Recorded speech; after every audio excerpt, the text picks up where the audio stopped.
राजा महेंद्र प्रताप पृथ्वीपुर राज्य के राजा थे।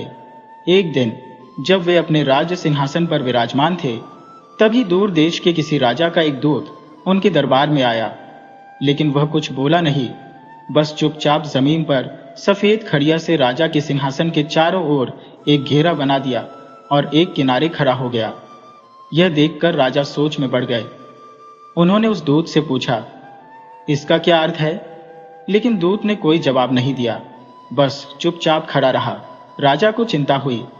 उन्होंने अपने मंत्रियों और सलाहकारों को बुलाया और कहा, इस घेरे का मतलब समझाओ। सभी मंत्रियों ने ध्यान से उस घेरे को देखा, लेकिन कोई भी इसका अर्थ नहीं समझ पाया। इससे राजा को क्रोध आ गया।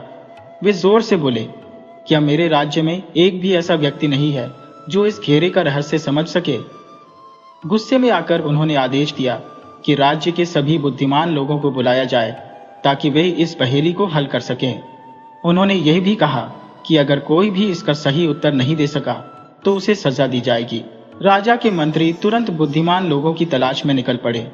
उन्होंने नगरों और गांवों में जाकर हर दरवाजे पर दस्तक दी। आखिरकार वे एक छोटे से घर के पास पहुंचे।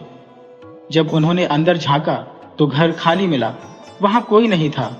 लेकिन हैरानी की बात यह थी कि वहां एक पालना लटका हुआ था और धीरे धीरे झूल रहा था, जबकि आसपास कोई नहीं था। मंत्रियों को यह देखकर आश्चर्य हुआ। उन्होंने सोचा, यह पालना अपने आप कैसे हिल रहा है? फिर वे दूसरे कमरे में गए। वहां भी एक और पालना था जो बिना किसी के छुए झूल रहा था। यह देखकर वे और भी हैरान रह गए। इसके बाद वे छत पर गए। वहां देखा कि गेहूं सूख रहा था और कई पक्षी उड़ रहे थे। वे गेहूं के दाने खाने की कोशिश कर रहे थे, लेकिन हिम्मत नहीं जुटा पा रहे थे। कारण यह था कि छत के पास सरकंडे से बना एक पंखा लगा था जो इधर उधर घूम रहा था और पक्षियों को डराकर भगा रहा था। राजा के दूतों को अब और भी हैरानी होने लगी। वे दोबारा घर के अंदर गए और इस बार आखिरी कमरे की ओर बढ़े। वहां उन्होंने देखा कि एक जुलाहा बैठा कपड़ा बुन रहा था। दूतों ने उससे पूछा, यह क्या हो रहा है? खाली कमरों में पालने अपने आप कैसे झूल रहे हैं? हवा भी नहीं चल रही, फिर भी छत पर सरकंडे का पंखा क्यों घूम रहा है? जुलाहे ने मुस्कुराकर कहा, यह कोई चमत्कार नहीं, मैं ही यह सब चला रहा हूं। यह सुनकर दूतों को झुंझलाहट हुई। उन्होंने कहा, तुम हमारा मजाक उड़ा रहे हो। जब तुम यहाँ बैठकर कपड़ा बुन रहे हो तो बाकी चीजें अपने आप कैसे हिल सकती हैं? जुलाही ने सहजता से जवाब दिया, यह तो बहुत सीधी सी बात है। मैंने अपनी करघे के साथ 3 रस्सियां बांध रखी हैं। एक रस्सी पहले पालने से, दूसरी रस्सी दूसरे पालने से और तीसरी रस्सी सरकंडे के पंखे से जुड़ी है। जब मैं करघे से बुनाई करता हूं तो रस्सियां हिलती हैं, जिससे पालने और पंखा भी हिलने लगते हैं। दूतों ने गौर से देखा तो पाया कि सचमुच 3 रस्सियां करघे से जुड़ी थी, जिनमें से 2 पालनों की ओर जा रही थी और एक पंखे की तरफ। यह देखकर वे चौंक गए और बोले, अरे ये तो सच में कमाल की बात है। ये जुलाहा बहुत ही बुद्धिमान है, हमें इसी की जरूरत है। उन्होंने जुलाहे से कहा, तुम्हें हमारे साथ चलना होगा, शायद तुम ही राजा की पहेली को हल कर सको। जुलाहा थोड़ा सोच में पड़ गया और फिर बोला, पहले यह तो बताओ कि आखिर यह पहेली है क्या? दूतों में से एक बोला, हमारे राजा के पास एक अजनबी देश से दूत आया था। उसने राजा के सिंहासन के चारों ओर खड़िया से एक घेरा बना दिया, लेकिन कुछ नहीं बोला। राजा और उनके दरबारी इस घेरे का मतलब समझ नहीं पाए। अगर तुम इसका हल निकाल सको तो राजा तुम्हें बहुत इनाम देंगे। यह सुनकर जुलाहा कुछ देर तक गहरी सोच में डूब गया। फिर उसने 2 पैसे उठाए और आंगन में जाकर एक मुर्गी पकड़ने लगा। यह देखकर दूतों को कुछ समझ नहीं आया। वे एक दूसरे की तरफ देखने लगे और बोले, तुम मुर्गी का क्या करोगे? जुलाहा हंसते हुए बोला, मुझे इसकी जरूरत पड़ेगी। फिर उसने मुर्गी को एक टोकरी में डाल लिया और दूतों के साथ चल पड़ा। जुलाहा राजा के दूतों के साथ महल की ओर चल पड़ा। महल पहुंचकर उसने राजा को प्रणाम किया। फिर सिंहासन के चारों ओर बनाए गए सफेद घेरे को देखा। उसके बाद उसकी नजर उस आदमी पर पड़ी जिसने वह घेरा बनाया था। जुलाही ने बिना कुछ कहे अपनी जेब से 2 पैसे निकाले और उस अजनबी के सामने फेंक दिए। यह देखकर वह अजनबी भी चुपचाप खड़ा नहीं रहा। उसने अपनी जेब से मुट्ठी भर बाजरा निकाला और उसे फर्श पर फैला दिया। जुलाहा हल्के से मुस्कुराया और अपनी टोकरी से मुर्गी निकालकर बाजरे के पास छोड़ दिया। मुर्गी तुरंत दाना चुगने लगी और कुछ ही पलों में पूरा बाजरा खत्म कर दिया। अजनबी दूत ने कुछ नहीं कहा, बस चुपचाप वहां से निकल गया। यह देखकर राजा और दरबारी हैरान रह गए। किसी को समझ नहीं आया कि आखिर यह सब क्या हो रहा था। राजा ने जुलाहे से पूछा, ये अजनबी दूत क्या संदेश देना चाहता था? जुलाहा बोला, महाराज, वह बताना चाहता था कि उसके देश का राजा आपके खिलाफ युद्ध की घोषणा करने वाला है। वह चारों ओर से आपको घेरने की योजना बना रहा है और यह जानना चाहता था कि आप लड़ेंगे या आत्मसमर्पण करेंगे। सिंहासन के चारों ओर बनाए गए घेरे का यही मतलब था। राजा ने सिर हिलाया, फिर पूछा, लेकिन तुमने उसके सामने पैसे क्यों फेंके? जुलाहा हंसकर बोला, मैंने उसे यह समझाने के लिए पैसे फेंके कि हम उनसे कहीं अधिक शक्तिशाली है। वे हम पर विजय प्राप्त नहीं कर सकते। सीधी भाषा में कहो तो मैंने यह जताया कि उनके मुकाबले हम बहुत मजबूत हैं और उनके लिए यही अच्छा होगा कि वे हमसे युद्ध करने के बजाय घर पर बैठकर खेलें। राजा को यह बात समझ में आ गई, लेकिन उन्होंने आगे पूछा, अजनबी ने बाजरा क्यों बिखेरा और तुमने उसके सामने मुर्गी क्यों छोड़ दी? जुलाहा बोला, यह भी बहुत सीधी बात है। जब अजनबी ने बाजरा फर्श पर डाला तो वह यह बताना चाहता था कि उसके राजा के पास अनगिनत सैनिक है, लेकिन जब मैंने मुर्गी छोड़ दी और उसने सारा बाजरा चट कर लिया तो इसका मतलब यह था कि अगर वे हमसे युद्ध करेंगे तो उनका एक भी सैनिक जीवित नहीं बचेगा। राजा मुस्कुराए और बोले, तो क्या वह तुम्हारा इशारा समझ गया? जुलाहा बोला, बिल्कुल। तभी तो वह बिना कुछ बोले तुरंत चला गया। राजा जुलाहे की बुद्धिमानी से बहुत प्रसन्न हुए। उन्होंने उसे बहुत से इनाम और कीमती उपहार दिए। फिर बोले, तुम मेरे महल में ही रहो, मैं तुम्हें अपना मंत्री बनाना चाहता हूं। जुलाहा मुस्कुराया और बोला, महाराज, मैं मंत्री बनने में कोई रुचि नहीं रखता। मेरे पास और भी बहुत से काम है। इतना कहकर वह अपने घर लौट गया। राजा और दरबारी उसकी बुद्धिमानी की प्रशंसा करते रहे। बहुत समय पहले पहाड़ों के पास बसे एक नगर में पुरुषोत्तम नाम का एक व्यापारी रहता था। उसकी पहचान कई प्रभावशाली लोगों से थी, जो समय समय पर उसके व्यापार में सहायता करते थे। वह घोड़ों पर सामान लादकर छोटे छोटे नगरों और आसपास के इलाकों में भेजता था। उसकी पत्नी पुष्पावती न केवल बहुत सुंदर थी, बल्कि उसका स्वभाव भी बहुत दयालु और मिलनसार था। इसी कारण नगर में सभी लोग उसका बहुत सम्मान करते थे। एक दिन पुरुषोत्तम ने अपनी पत्नी से कहा, मैं दूसरे देश की यात्रा करना चाहता हूं ताकि अपना व्यापार और बढ़ा सको। पुष्पावती ने सहमति जताई। इसके बाद पुरुषोत्तम ने अपने मित्रों को भी इस यात्रा के बारे में बताया। वह बोला, मैं पहाड़ी क्षेत्र से बाहर जाकर व्यापार को फैलाना चाहता हूं, वहां से खास चीजें लाकर बेचूंगा। मित्रों ने भी उसका समर्थन किया।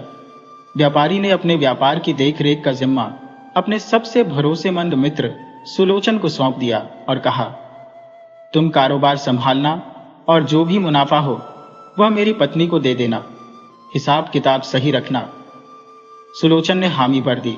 एक सप्ताह बाद व्यापारी अपने एक नौकर को साथ लेकर लंबी यात्रा पर निकल पड़ा। कठिन रास्तों, नदियों और जंगलों को पार करते हुए वह एक ऐसे प्रदेश में पहुंचा जहां व्यापार की अपार संभावनाएं थी। वहां जमकर व्यापार करने लगा और बहुत धन कमाने लगा। इधर उसके मित्र सुलोचन के मन में लालच घर कर गया। उसने ठान लिया कि पूरे व्यापार पर कब्जा कर लेगा। वह न तो पुष्पावती को कोई मुनाफे की रकम देता और न ही सही हिसाब किताब रखता। जब पुष्पावती को यह बात खटकने लगी तो उसने राज्य के दीवान से जाकर शिकायत की। यह सुनकर सुलोचना को गुस्सा आ गया। उसने सोचा कि जब तक पुष्पावती जीवित है तब तक वह पूरे व्यापार पर कब्जा नहीं कर सकता।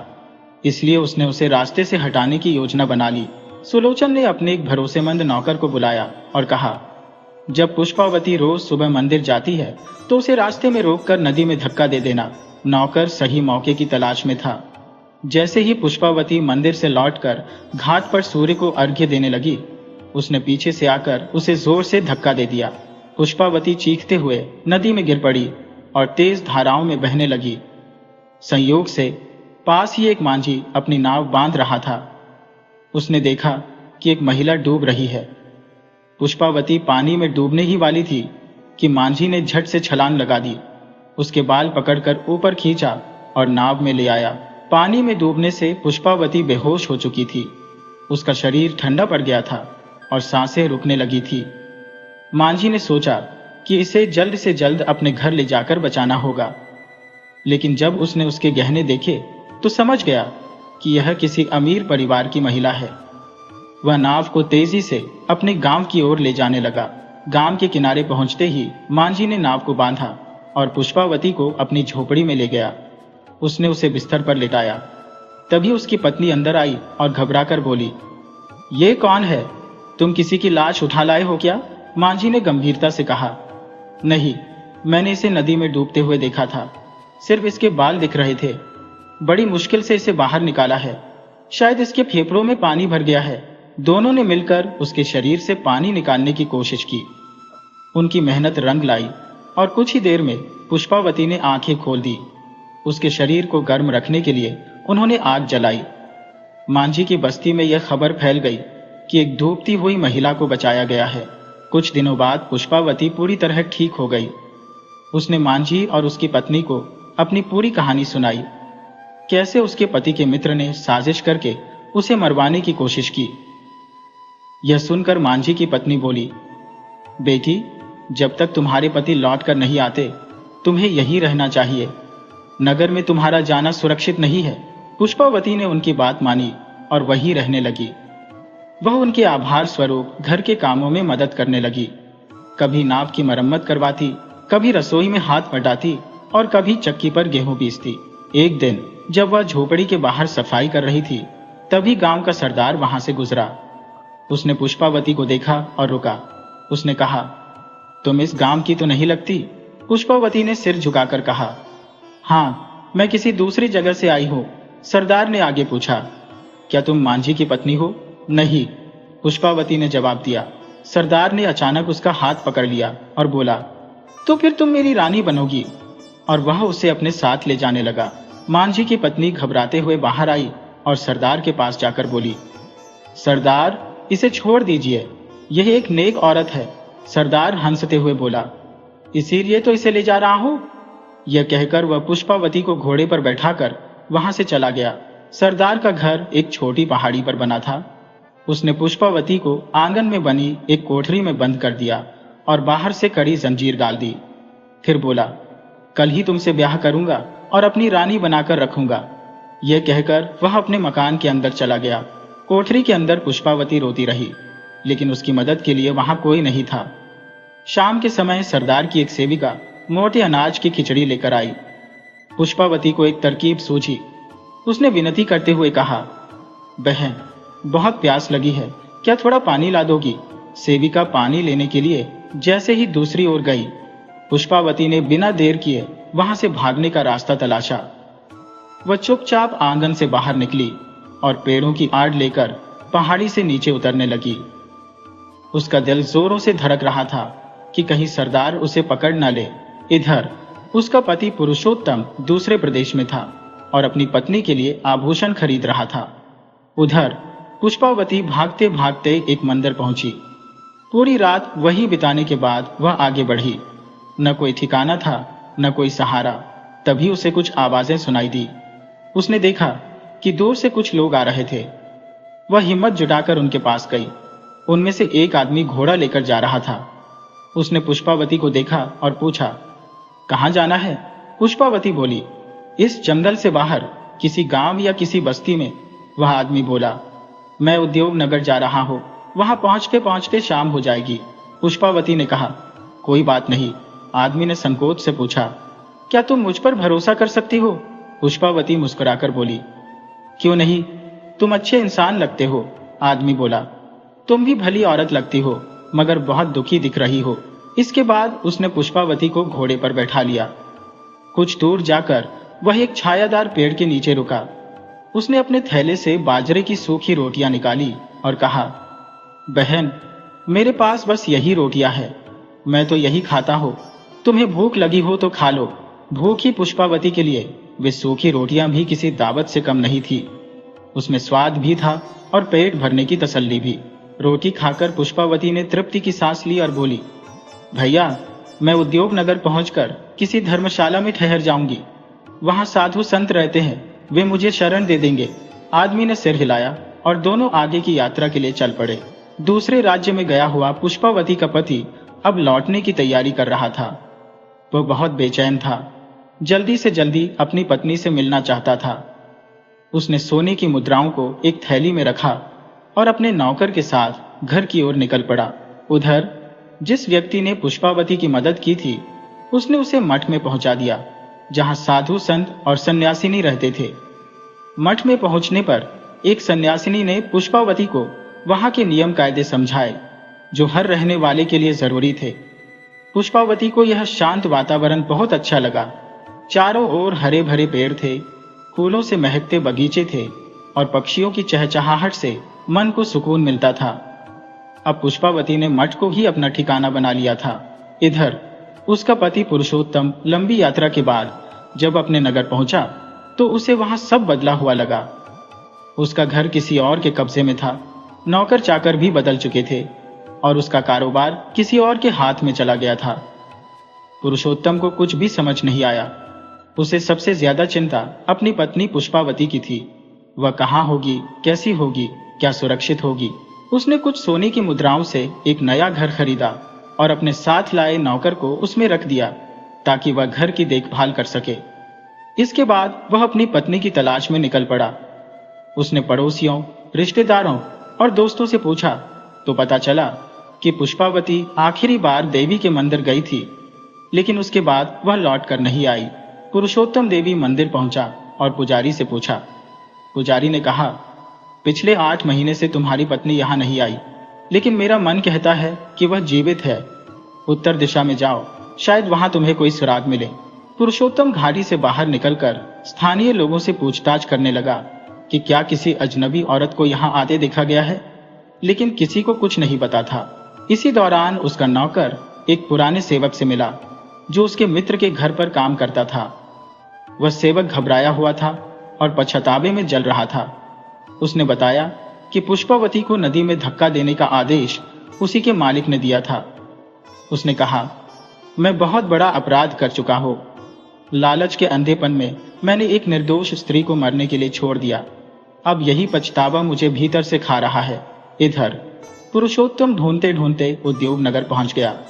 अब तक वह पूरी तरह थक चुका था और निराश भी हो गया था। उसने सोचा कि अगर कल तक कोई खबर नहीं मिली तो वह वापस लौट जाएगा। वह एक पेड़ के नीचे बैठा विश्राम करने लगा। उसके पास धन दौलत थी, लेकिन मन में चैन नहीं था। पत्नी की खोज में वह बुरी तरह थक चुका था। तभी उसकी नजर एक भिक्षु दल पर पड़ी जो वहां से गुजर रहा था। एक भिक्षु उसके सामने कटोरा लेकर खड़ा हो गया। पुरुषोत्तम ने बिना कुछ सोचे चांदी का एक सिक्का उसके कटोरे में डाल दिया। भिक्षुक ने व्यापारी से कहा, यदि तुम्हारे पास खाने के लिए कुछ फल फूल या अनाज हो तो दे दो। इस पर व्यापारी ने जवाब दिया, मैं खुद भूखा हूं, तुम्हें कहां से दूं? भिक्षुक मुस्कुराया और बोला, तो फिर मठ में चले जाओ, वहां तुम्हें भोजन मिल जाएगा। व्यापारी को यह सुनकर राहत मिली। वह मठ के पास पहुंचा, अपने घोड़े को बाहर बांधा और भीतर चला गया। अंदर उसे एक सन्यासी मिले। व्यापारी पुरुषोत्तम ने उन्हें प्रणाम किया और विनम्रता से कहा, महाराज, मैं बहुत भूखा हूं, क्या मुझे आश्रम में भोजन मिल सकता है? सन्यासी ने प्रसन्नता से उसे भोजन दिया। खाने के बाद जब दोपहर में व्यापारी अपने घोड़े की रस्सी खोल रहा था, तभी पुष्पावती की नजर उस पर पड़ी। उसे समझते देर नहीं लगी कि उसका पति उसे ढूंढते ढूंढते यहां तक आ पहुंचा है। वह भागती हुई सन्यासिनी के पास गई और बोली, मेरा पति बाहर खड़ा है। सन्यासिनी ने तुरंत एक भिक्षुक को मठ के द्वार पर भेजा और कहा, उन्हें जाने से रोको। भिक्षुक व्यापारी के पास गया और उसे विनम्रता से वापस कुटिया में ले आया। कुछ देर बाद सन्यासिनी पुष्पावती को लेकर वहां आई। व्यापारी ने जैसे ही अपनी पत्नी को देखा तो वह पहले तो चौंक गया, फिर सोचने लगा कि शायद अब पुष्पावती उसके साथ नहीं जाएगी। उसे लगा कि उसने सब कुछ खो दिया, अपना व्यापार, अपना घर और अब अपनी पत्नी भी। यह देखकर सन्यासिनी हल्के से मुस्कुराई और बोली, वत्स, चिंता मत करो, तुम्हारी पत्नी सुरक्षित है। अगर यह बाहर होती तो न जाने उसे कितने संकटों का सामना करना पड़ता। लेकिन अब जब तुम यहाँ हो तो इसे अपने साथ ले जा सकते हो। सन्यासिनी की यह बात सुनकर व्यापारी की आंखें खुशी से भर आईं। उसने सभी सन्यासियों का आशीर्वाद लिया और अपनी पत्नी के साथ घर लौट आया। घर पहुंचकर जब नौकर ने अपनी मालकिन को देखा तो उसे अपनी आंखों पर यकीन नहीं हुआ। उसने व्यापारी को उस सेवक के बारे में बताया जिसने पुष्पावती को नदी में धक्का दिया था। उस सेवक को पकड़कर कोतवाल के पास ले जाया गया। वहां उसने सच्चाई स्वीकार कर ली। व्यापारी के उस धोखेबाज मित्र को भी पकड़कर राजा के सामने पेश किया गया। राजा ने दोनों को कारागार में डालने का आदेश दिया। इस तरह व्यापारी पुरुषोत्तम को अपना पुराना घर और कारोबार वापस मिल गया। पुष्पावती भी अपने पुश्तैनी घर लौट आई। नौकरों और रिश्तेदारों ने दोनों का स्वागत किया। व्यापारी ने घर में प्रवेश करने से पहले 7 घोड़ों पर अनाज लादकर अपने भरोसेमंद नौकरों को उधोनगर के मठ में भेजा और कहा, उस भिक्षुक को ढूंढ लेना जिसने मुझसे भिक्षा मांगी थी। कहना, तब मेरे पास कुछ नहीं था, इसलिए मैं कुछ दे नहीं सका, लेकिन अब मेरा मन कहता है कि मैं उसका ऋण चुकाऊं। नौकर ने अपने मालिक के आदेश का पालन किया और नगर की ओर निकल पड़ा। इसके बाद पुष्पावती और पुरुषोत्तम अपने घर में सुखी जीवन बिताने लगे। दोनों स्नेह और नैतिकता से भरपूर जीवन जीते रहे। कभी कभी वे उधोनगर जाते और वहां साधु संतों का आशीर्वाद प्राप्त करते। उनका भरोसेमंद नौकर भी अपनी पत्नी के साथ उनके समृद्ध परिवार का हिस्सा बन गया। इस प्रकार वे तब तक प्रेम और शांति से जीवन व्यतीत करते रहे जब तक उनके पोते पोतियों के विवाह नहीं हो गए।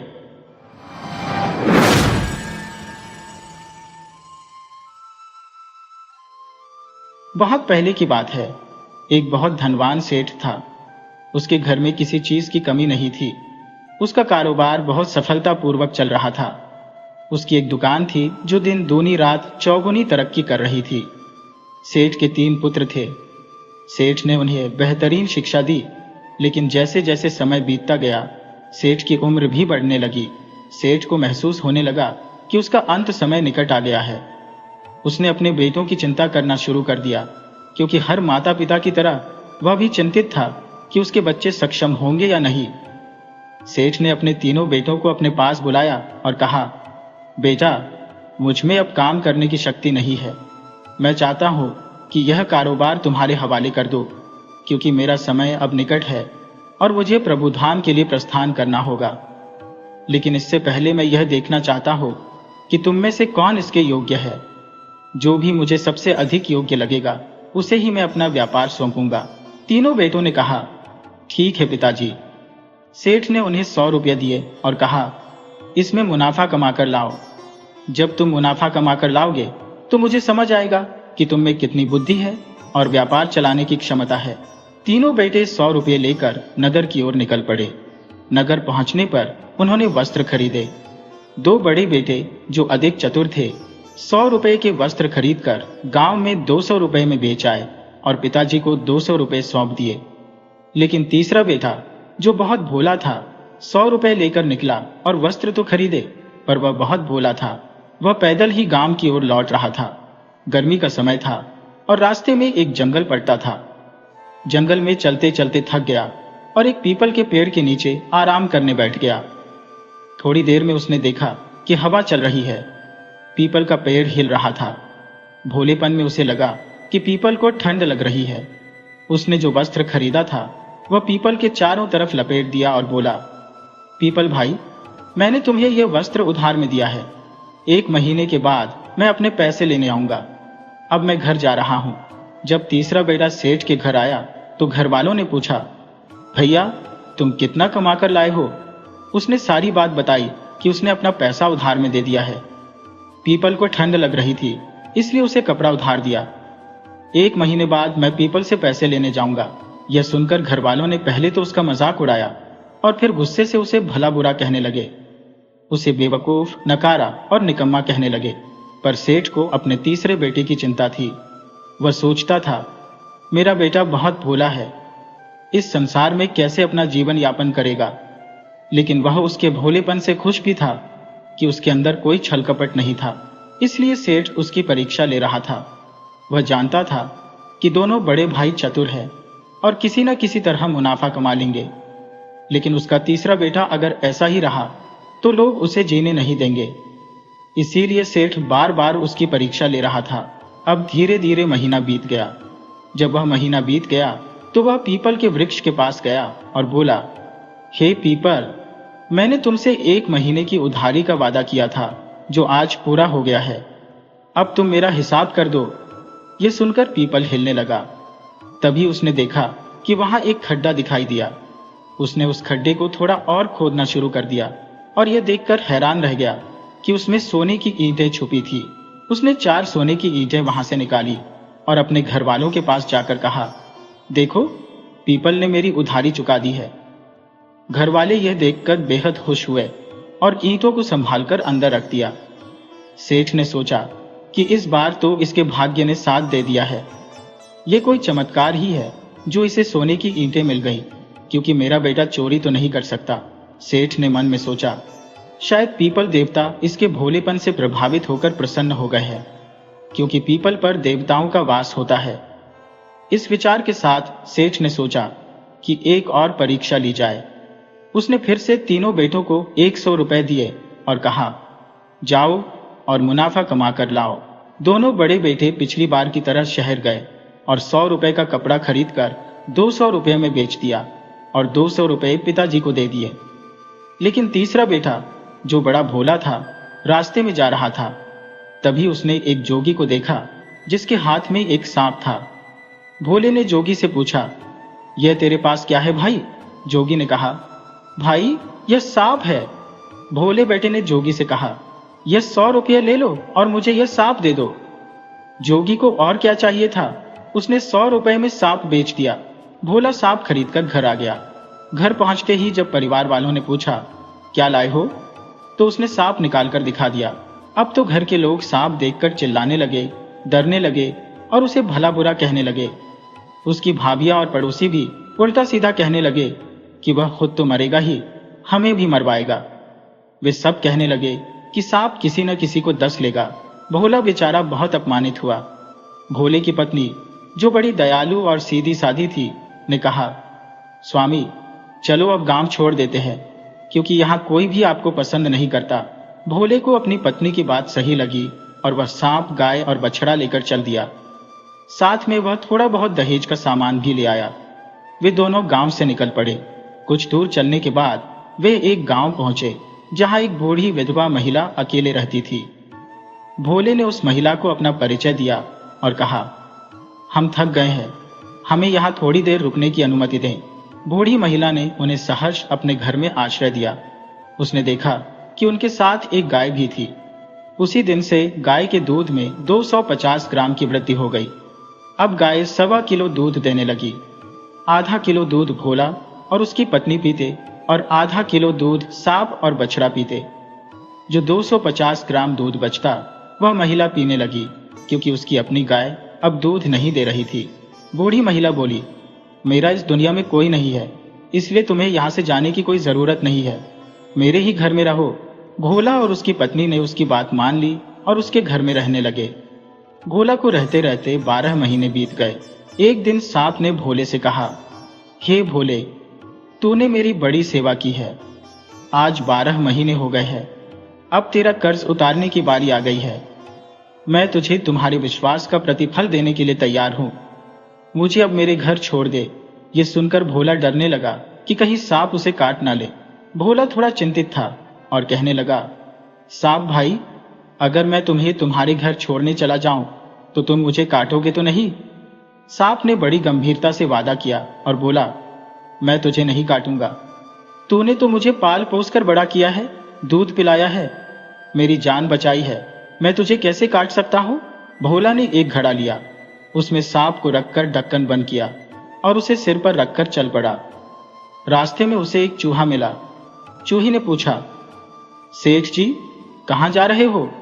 भोला ने जवाब दिया, मैं सांप को उसके घर छोड़ने जा रहा हूं। चूही ने कहा, मैं भी साथ चलूंगा। भोला ने कहा, तू मेरे साथ क्या करेगा? पता नहीं सांप का घर कितना दूर है, भूख प्यास लगेगी और जंगल में खाने पीने का कोई इंतजाम नहीं होगा। पर चूहा अपनी बात पर अड़ गया, नहीं, मैं तो आपके साथ ही चलूंगा। भोला, जो बहुत दयालु था, उसे अपने कंधे पर बिठाकर चल दिया। कुछ आगे जाकर उन्हें एक बिल्ली मिली। बिल्ली ने पूछा, सेठ जी कहाँ जा रहे हो? भोला ने कहा, सांप को उसके घर छोड़ने जा रहा हूं। बिल्ली बोली, मैं भी साथ चलूंगी। भोला ने उसे भी समझाया कि जंगल में कोई खाना पीना नहीं मिलेगा, भूख प्यास से मर जाओगी। लेकिन बिल्ली भी अड़ी रही। भोला, जो दिल का बहुत साफ था, उसे भी दूसरे कंधे पर बिठा लिया और आगे बढ़ा। अब चलते चलते बहुत दूर जाने के बाद उन्हें एक कुत्ता मिला। कुत्ता दौड़कर आया और कहने लगा, सेठ जी कहाँ जा रहे हो? भोला ने कहा, सांप को उसके घर छोड़ने जा रहा हूं। कुत्ते ने कहा, सेठ जी मुझे भी अपने साथ ले चलो। भोला ने उसे भी बहुत समझाया कि जंगल में भटक जाओगे, लेकिन कुत्ता भी नहीं माना। अब सिर पर सांप का घड़ा, एक कंधे पर चूहा, दूसरे कंधे पर बिल्ली और पीछे पीछे कुत्ता, यह पूरा कारवां चलने लगा। आखिरकार जब भोला बहुत दूर निकल गया तो सांप ने कहा, सेठ जी आप इतने धीरे धीरे क्यों चल रहे हो? भोला ने कहा, यहाँ मिट्टी का बहुत बड़ा किला है। सांप बोला, यही मेरा घर है, आप मुझे घड़े से बाहर निकाल दो। मैं यहाँ थोड़ी देर आराम करूंगा और फिर अपने घर के अंदर जाऊंगा। भोला ने सांप को घड़े से बाहर निकाला और सभी वहीं बैठ गए, क्योंकि भोला थक चुका था। थोड़ी देर आराम करने के बाद सांप ने कहा, सेठ जी अब आप मेरी पूंछ पकड़ लीजिए, हम घर के अंदर चलेंगे। भोला थोड़ा डरते हुए बोला, तू अपने घर ले जाकर मुझे खाएगा तो नहीं? सांप ने भरोसा दिलाया, आपने मेरी सेवा की है 12 महीने, जोगी ने तो पता नहीं मेरे साथ क्या क्या किया होता। मैं आपको वचन देता हूं, मैं आपको कोई नुकसान नहीं पहुंचाऊंगा। भोला ने आखिरकार सांप की पूंछ पकड़ी। सांप अपने बिल में घुसा और बिल बहुत बड़ा हो गया। आगे आगे सांप, पीछे पीछे भोला। बहुत दूर जाने के बाद सांप बोला, सेठ जी अब बहुत सारे बिच्छू और सांप मिलेंगे, आप डरना मत। और जब हम अंत में पहुंचेंगे तो वहां एक गुंडा आदमी मिलेगा। वह आपसे कहेगा, मांग बच्चा क्या मांगता है? आप उससे कहना, मुझे अंगूठी और गद्दा चाहिए। ये बहुत चमत्कारी है, इससे आप जो भी चीज मांगोगे वह मिल जाएगी। सांप ने सेठ जी को पहले ही समझा दिया। सेठ जी ने अपनी यात्रा जारी रखी, जब तक वह और सांप एक झुर्रीदार चेहरे वाले बूढ़े व्यक्ति के पास नहीं पहुंचे, जो एक चारपाई पर आराम कर रहा था। सेठ जी अपनी सहज विनम्रता और पारंपरिक आदर्शों के साथ तुरंत हाथ जोड़कर उस बूढ़े व्यक्ति को प्रणाम किया। बूढ़ा व्यक्ति भी उनके नम्र स्वभाव से अत्यधिक प्रभावित हुआ और खुश होकर बोला, मांग बच्चा क्या मांगता है?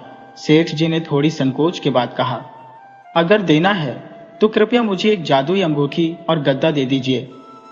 बूढ़ा व्यक्ति थोड़ा हिचकिचाया, यह तो बड़ी कीमती चीजें हैं, कुछ और मांग लो।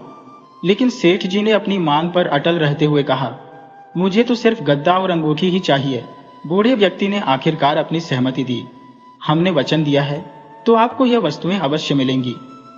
अब सेठ जी ने आराम से 4-5 दिन गुजारे, क्योंकि जादुई अंगूठी और गद्दा उनके पास थे।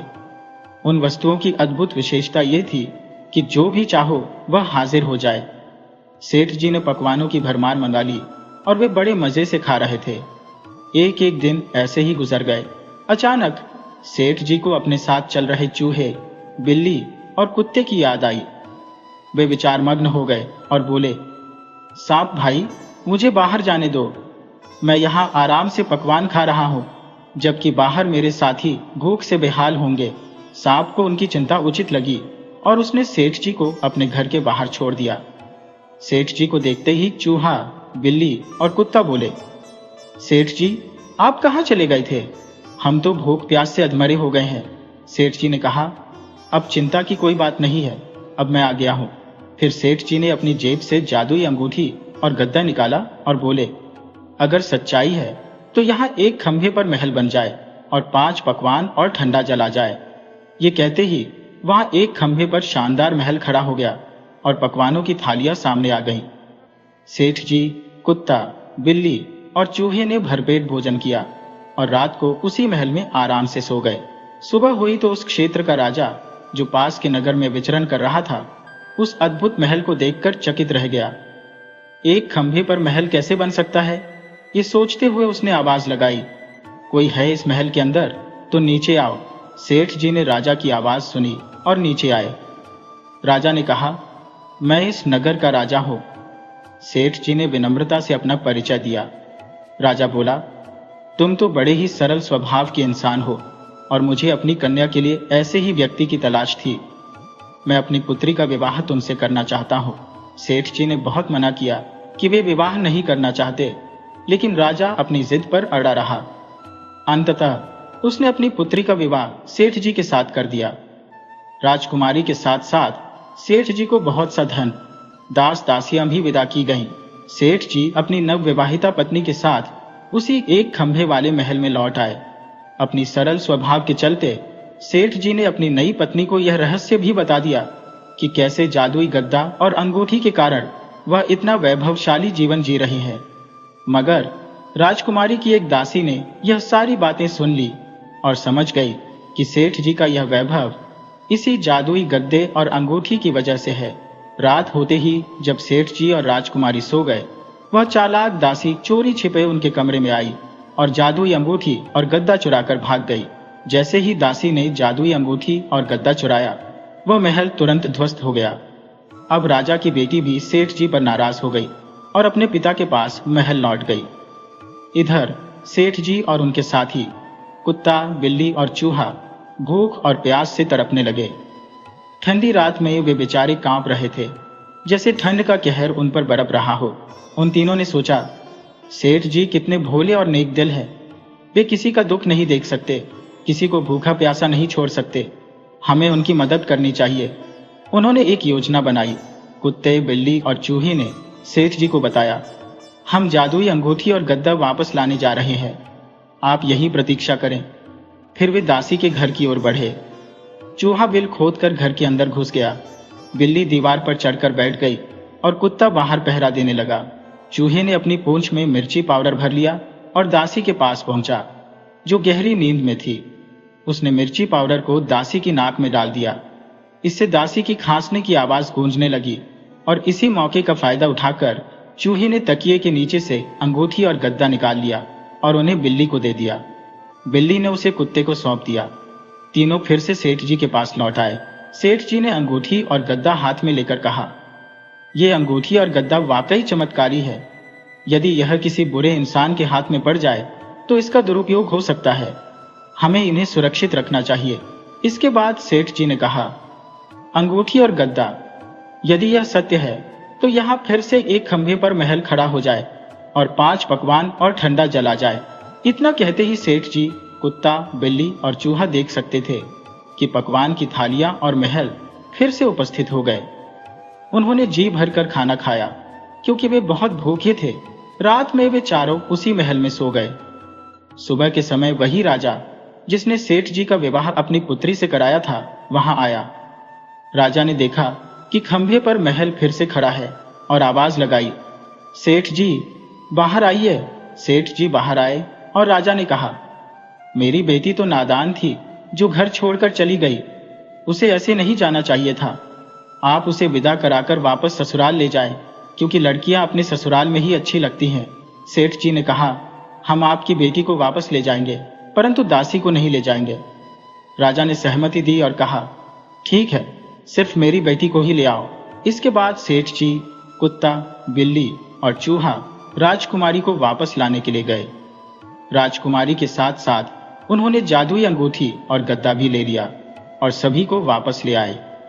अब सेठ जी और उनकी पत्नी एक बार फिर अपने घर की ओर लौटने लगे। रास्ते में कुत्ता, बिल्ली और चूहे के घर आते जाते थे। जब कुत्ते का घर आया, वह वहां लौट गया। इसके बाद बिल्ली का घर आया तो वह भी अपने घर लौट गई।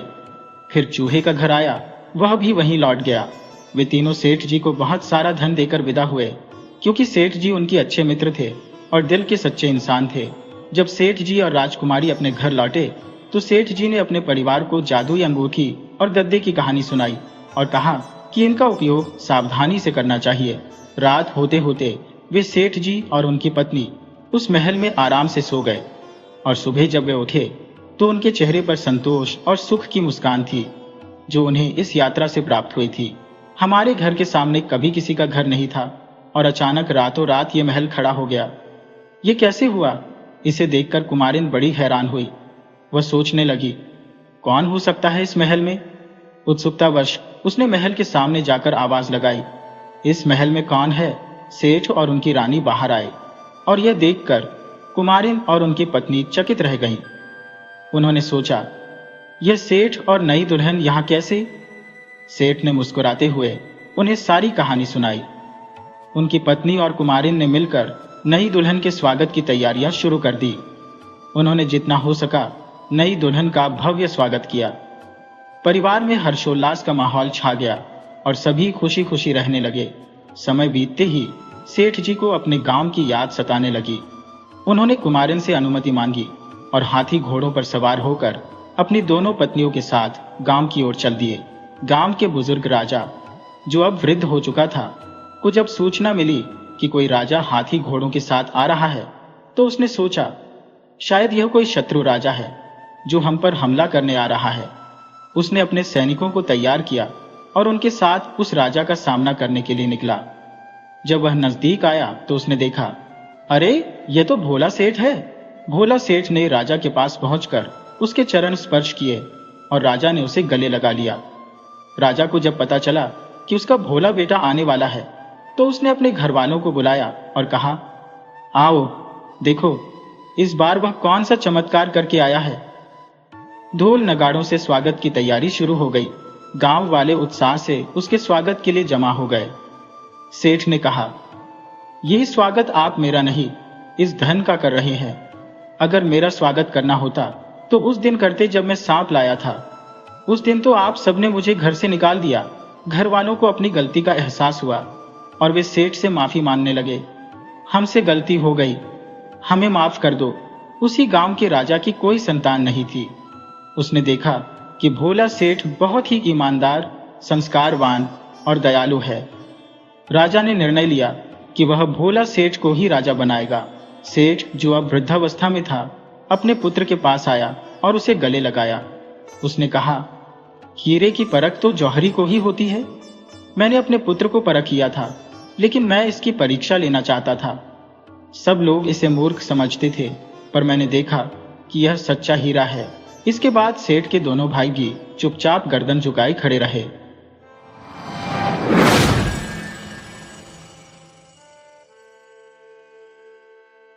बहुत समय पहले की बात है। एक राजा सूरजमल सिंह थे, जिनकी 2 रानियां थी, लेकिन राजा की संतान नहीं थी। संतान तो जन्म लेती थी, परंतु जन्म के तुरंत बाद ही मृत्यु हो जाती थी। इस कारण राजा अत्यधिक चिंतित रहते थे। आज फिर रानी का समय था और राजा बेचैन होकर इधर उधर टहल रहे थे। इसी बीच राजमाता आई और कहने लगी, बेटा परेशान मत हो, सब ठीक हो जाएगा। राजा ने उत्तर दिया, माँ, मेरे साथ ही ऐसा क्यों हो रहा है? मैंने क्या गलती की है? मैं धर्म कर्म सब करता हूँ, साधु सन्यासियों की सेवा करता हूँ, धार्मिक अनुष्ठान भी करता हूँ। फिर भी ऐसा कौन सा पुण्य कार्य है जो मैंने नहीं किया? क्यों मुझे खुशी नसीब नहीं हो रही? क्या मेरे भाग्य में ही कुछ खराबी है? राजमाता ने उन्हें ढाढ़स बंधाते हुए कहा, बेटा ऐसी कोई बात नहीं है, तुम धीरज रखो। मैं जानती हूँ एक दिन भगवान अवश्य तुम्हारी प्रार्थना सुनेंगे। इसी बीच दाई आई और सूर्य प्रताप सिंह की ओर देखी। उनका चेहरा देखते ही राजा समझ गए कि जरूर कोई खबर है। राजा ने दाई से कहा, क्या खबर है? दाई ने उत्तर दिया, इस बार भी वही हुआ। राजा जोर से चिल्लाए, यह खबर सुनने के लिए नहीं बुलाया था तुम्हें। रानी मां ने समझाते हुए कहा, इस मिस बेचारी की क्या गलती है? ये तो सब भाग्य का खेल है। दाई ने बताया, रानी साहिबा, चंद्रभागा का बेटा भी गर्भ में ही समाप्त हो गया। 6 महीने का बच्चा भला कैसे बचता? राजा सिर पर हाथ रखकर बैठ गए और बोले, ऐसा क्यों हो रहा है? हमारे दोनों रानियों के बच्चे जन्म से पहले ही क्यों समाप्त हो जाते हैं? दाई ने कहा, यह सब तो भाग्य का खेल है। 8वीं बार भी यही हुआ। राजा गुस्से में बोले, क्या कहना चाह रही हो तुम?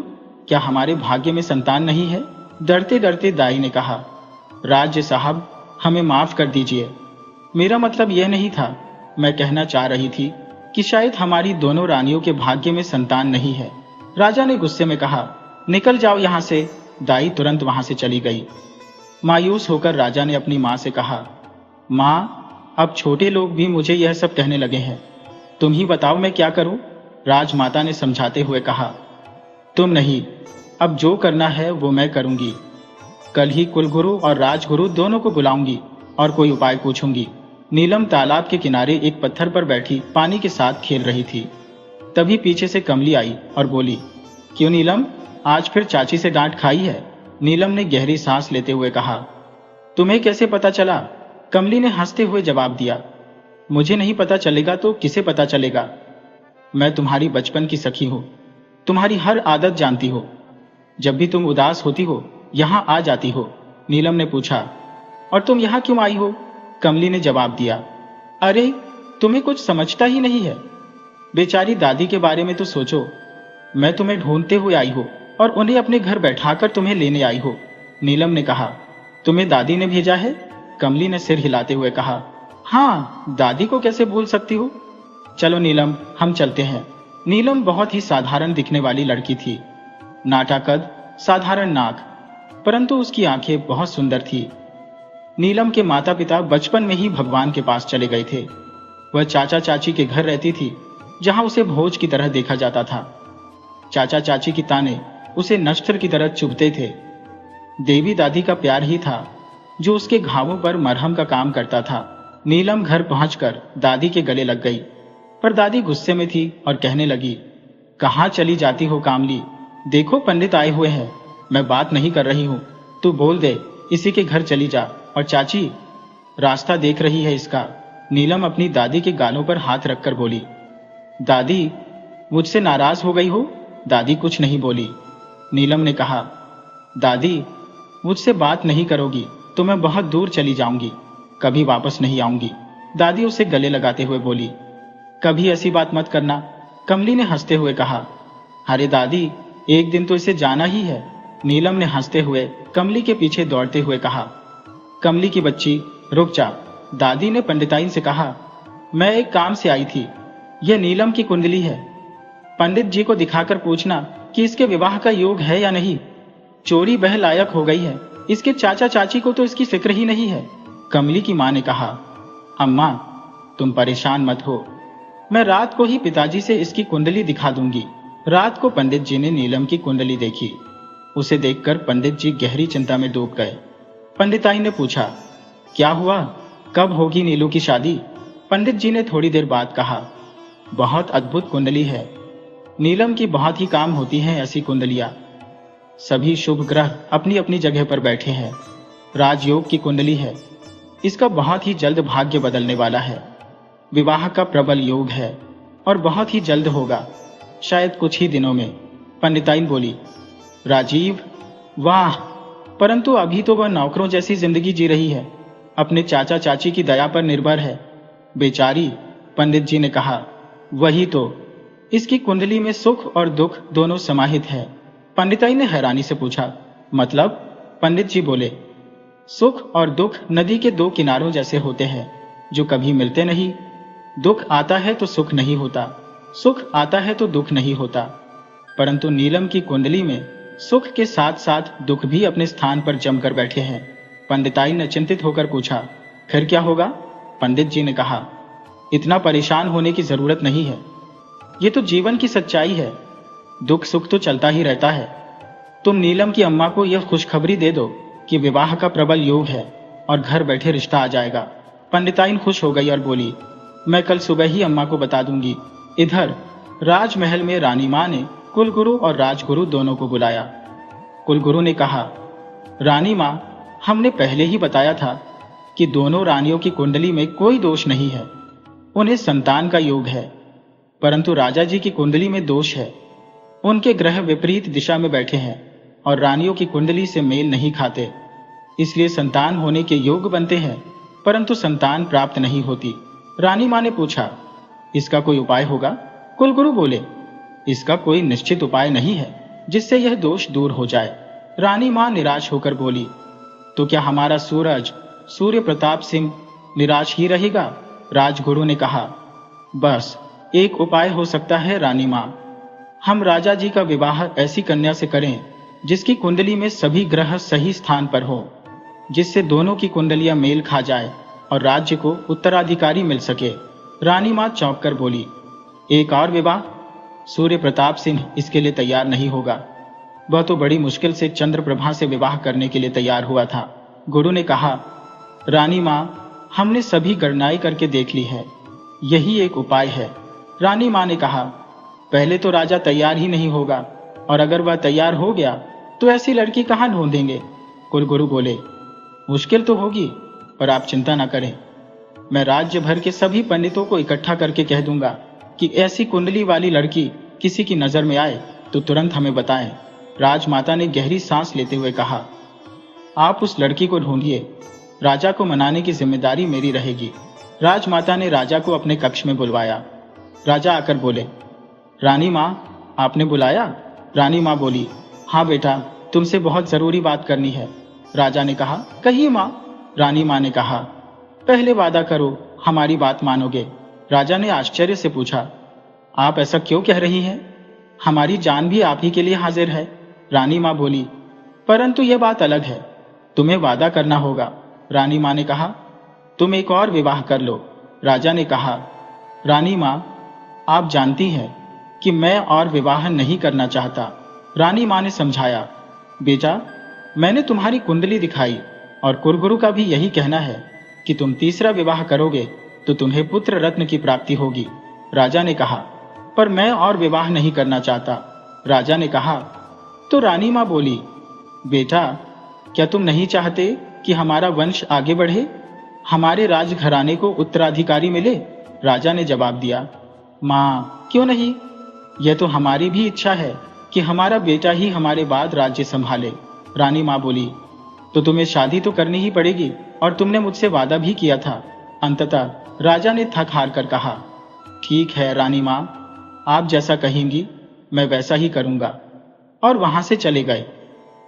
रानी माँ उन्हें जाते हुए देखती रही और मन ही मन सोचने लगी कि तुमने यह फैसला मेरी वजह से लिया है, दिल से तुम्हारी इच्छा नहीं है यह विवाह करने की। दूसरे दिन कुलगुरु ने महामंत्री को कहकर राज्य के सभी पंडितों को बुलवा लिया और उन सभी पंडितों से कहा, क्या आपकी नजर में किसी ऐसी लड़की की कुंडली है जिसके सभी ग्रही अपने स्थान पर बैठे हो और वह विवाह के योग्य हो? आप लोग हमें जरूर बताएं, हमें ऐसी लड़की की तलाश है। यदि राजा सूर्य प्रताप सिंह की शादी ऐसी लड़की से हो जाए तो राज्य का भविष्य उज्जवल हो जाएगा और हमारे राज्य को नया उत्तराधिकारी भी मिलेगा। कमली के पापा पंडित जी यह सुनकर प्रसन्न हो गए और कुलगुरु से बोले, कमाल की बात है, कल रात को ही मेरे पास ऐसी कुंडली आई थी, गांव की लड़की नीलम की, जिसकी कुंडली इसी तरह की है जैसा आप बता रही हैं। कुलगुरु ने कहा, यह तो बहुत खुशी की बात है, आप दिखाइए हमें वह कुंडली। पंडित जी ने कुंडली को लेकर कुलगुरु को दिखाया। कुलगुरु ने ध्यानपूर्वक कुंडली को देखा और बोले, यह कन्या अवश्य राज्य पर आए संकट को दूर करेगी। राजगुरु ने कहा, भगवान भी हमारी सहायता कर रहे हैं, वे भी चाहते हैं कि हमारी राजा की शादी जल्द से जल्द हो जाए। इसी बीच राजमाता आ गई और बोली, कुलगुरु जी, आप बहुत तल्लीनता से कुंडली को देखिएगा, मैं इस बार कोई भी खतरा नहीं उठाना चाहती। कुलगुरु ने कहा, राजमाता, आप निश्चिंत रहिए, मैंने बहुत ध्यान से कुंडली को देखा है, सब ठीक है। फिर पंडित जी से कहा, ठीक है, आप इसके घर वालों से बात करिए। पंडित जी बोले, वह तो बहुत ही गरीब लोग हैं, लड़की भी बहुत साधारण है, उसके माँ बाप नहीं है, चाचा चाची की दया पर अपनी जिंदगी काट रही है। राजमाता ने कहा, इससे हमें कोई मतलब नहीं है, हमें तो बस यही चाहत है कि उस लड़की की शादी हमारे बेटे से हो जाए। पंडित जी, आप तुरंत जाइए, उसके घर और उसके घर वालों से बात कीजिए। राजमाता ने पंडित जी को कहा, आप उनसे कहिए कि इस लड़की को राजा के लिए पसंद कर लिया गया है, वे मना क्यों करेंगे। फिर राजमाता ने ताली बजाकर नौकरों को बुलाया। वे एक बड़ा सा थाल लेकर आए जिसमें जवाहरात और रेशमी वस्त्र रखे थे। पंडित जी की आंखें चमक उठी। राजमाता ने कहा, आप ये सौगात उस लड़की के घर वालों को दे दीजिए। उधर पंडिताइन ने नीलम की दादी से कहा, पंडिताइन की अम्मा, अब तो लड्डू खिलाओगी और नीलम की शादी की तैयारी शुरू कर दो। पंडित जी ने कहा है कि नीलम की शादी के योग्य बन गए हैं और अभी इसी महीने में उसकी शादी हो जाएगी। यह सुनकर दादी बहुत प्रसन्न होती है और पंडिताइन से कहती है, क्यों नहीं, लड्डू तो तुझे खिलाऊंगी। पंडिताइन कहती है, पंडित जी कह रहे थे कि नीलम की शादी एक बहुत बड़े घर में होगी, राजयोग है। अम्मा, हमारी नीलम को कोई भी दुख नहीं रहेगा, बहुत दुख सहेली है। दादी कहती है, मेरी नीलम के तो भाग्य खुल जाएंगे, अगर मेरी बेटी की किस्मत अच्छी निकल गई तो। नीलम की चाची हाथ नचाते हुए कहती है, वहां पंडिताइन जी, तुम तो बहुत उत्साहित हो, जैसे कोई राजा ही आ जाएगा इस मनोज से शादी करने।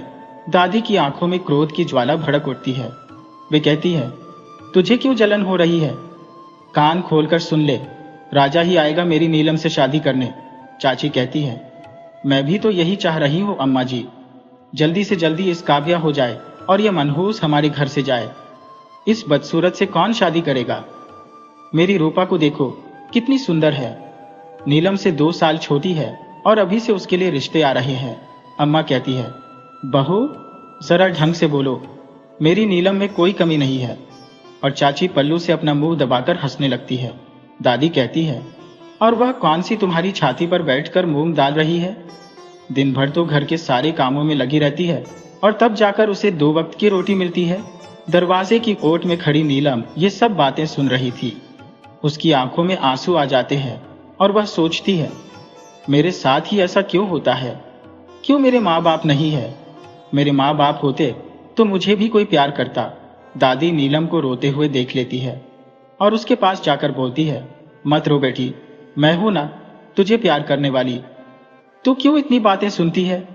दादी उसके गालों पर प्यार से हाथ फेरती है और कहती है, मेरी बच्ची, अब कुछ ही दिनों की मेहमान है इस घर में, मुझे भी भर के प्यार करने दे।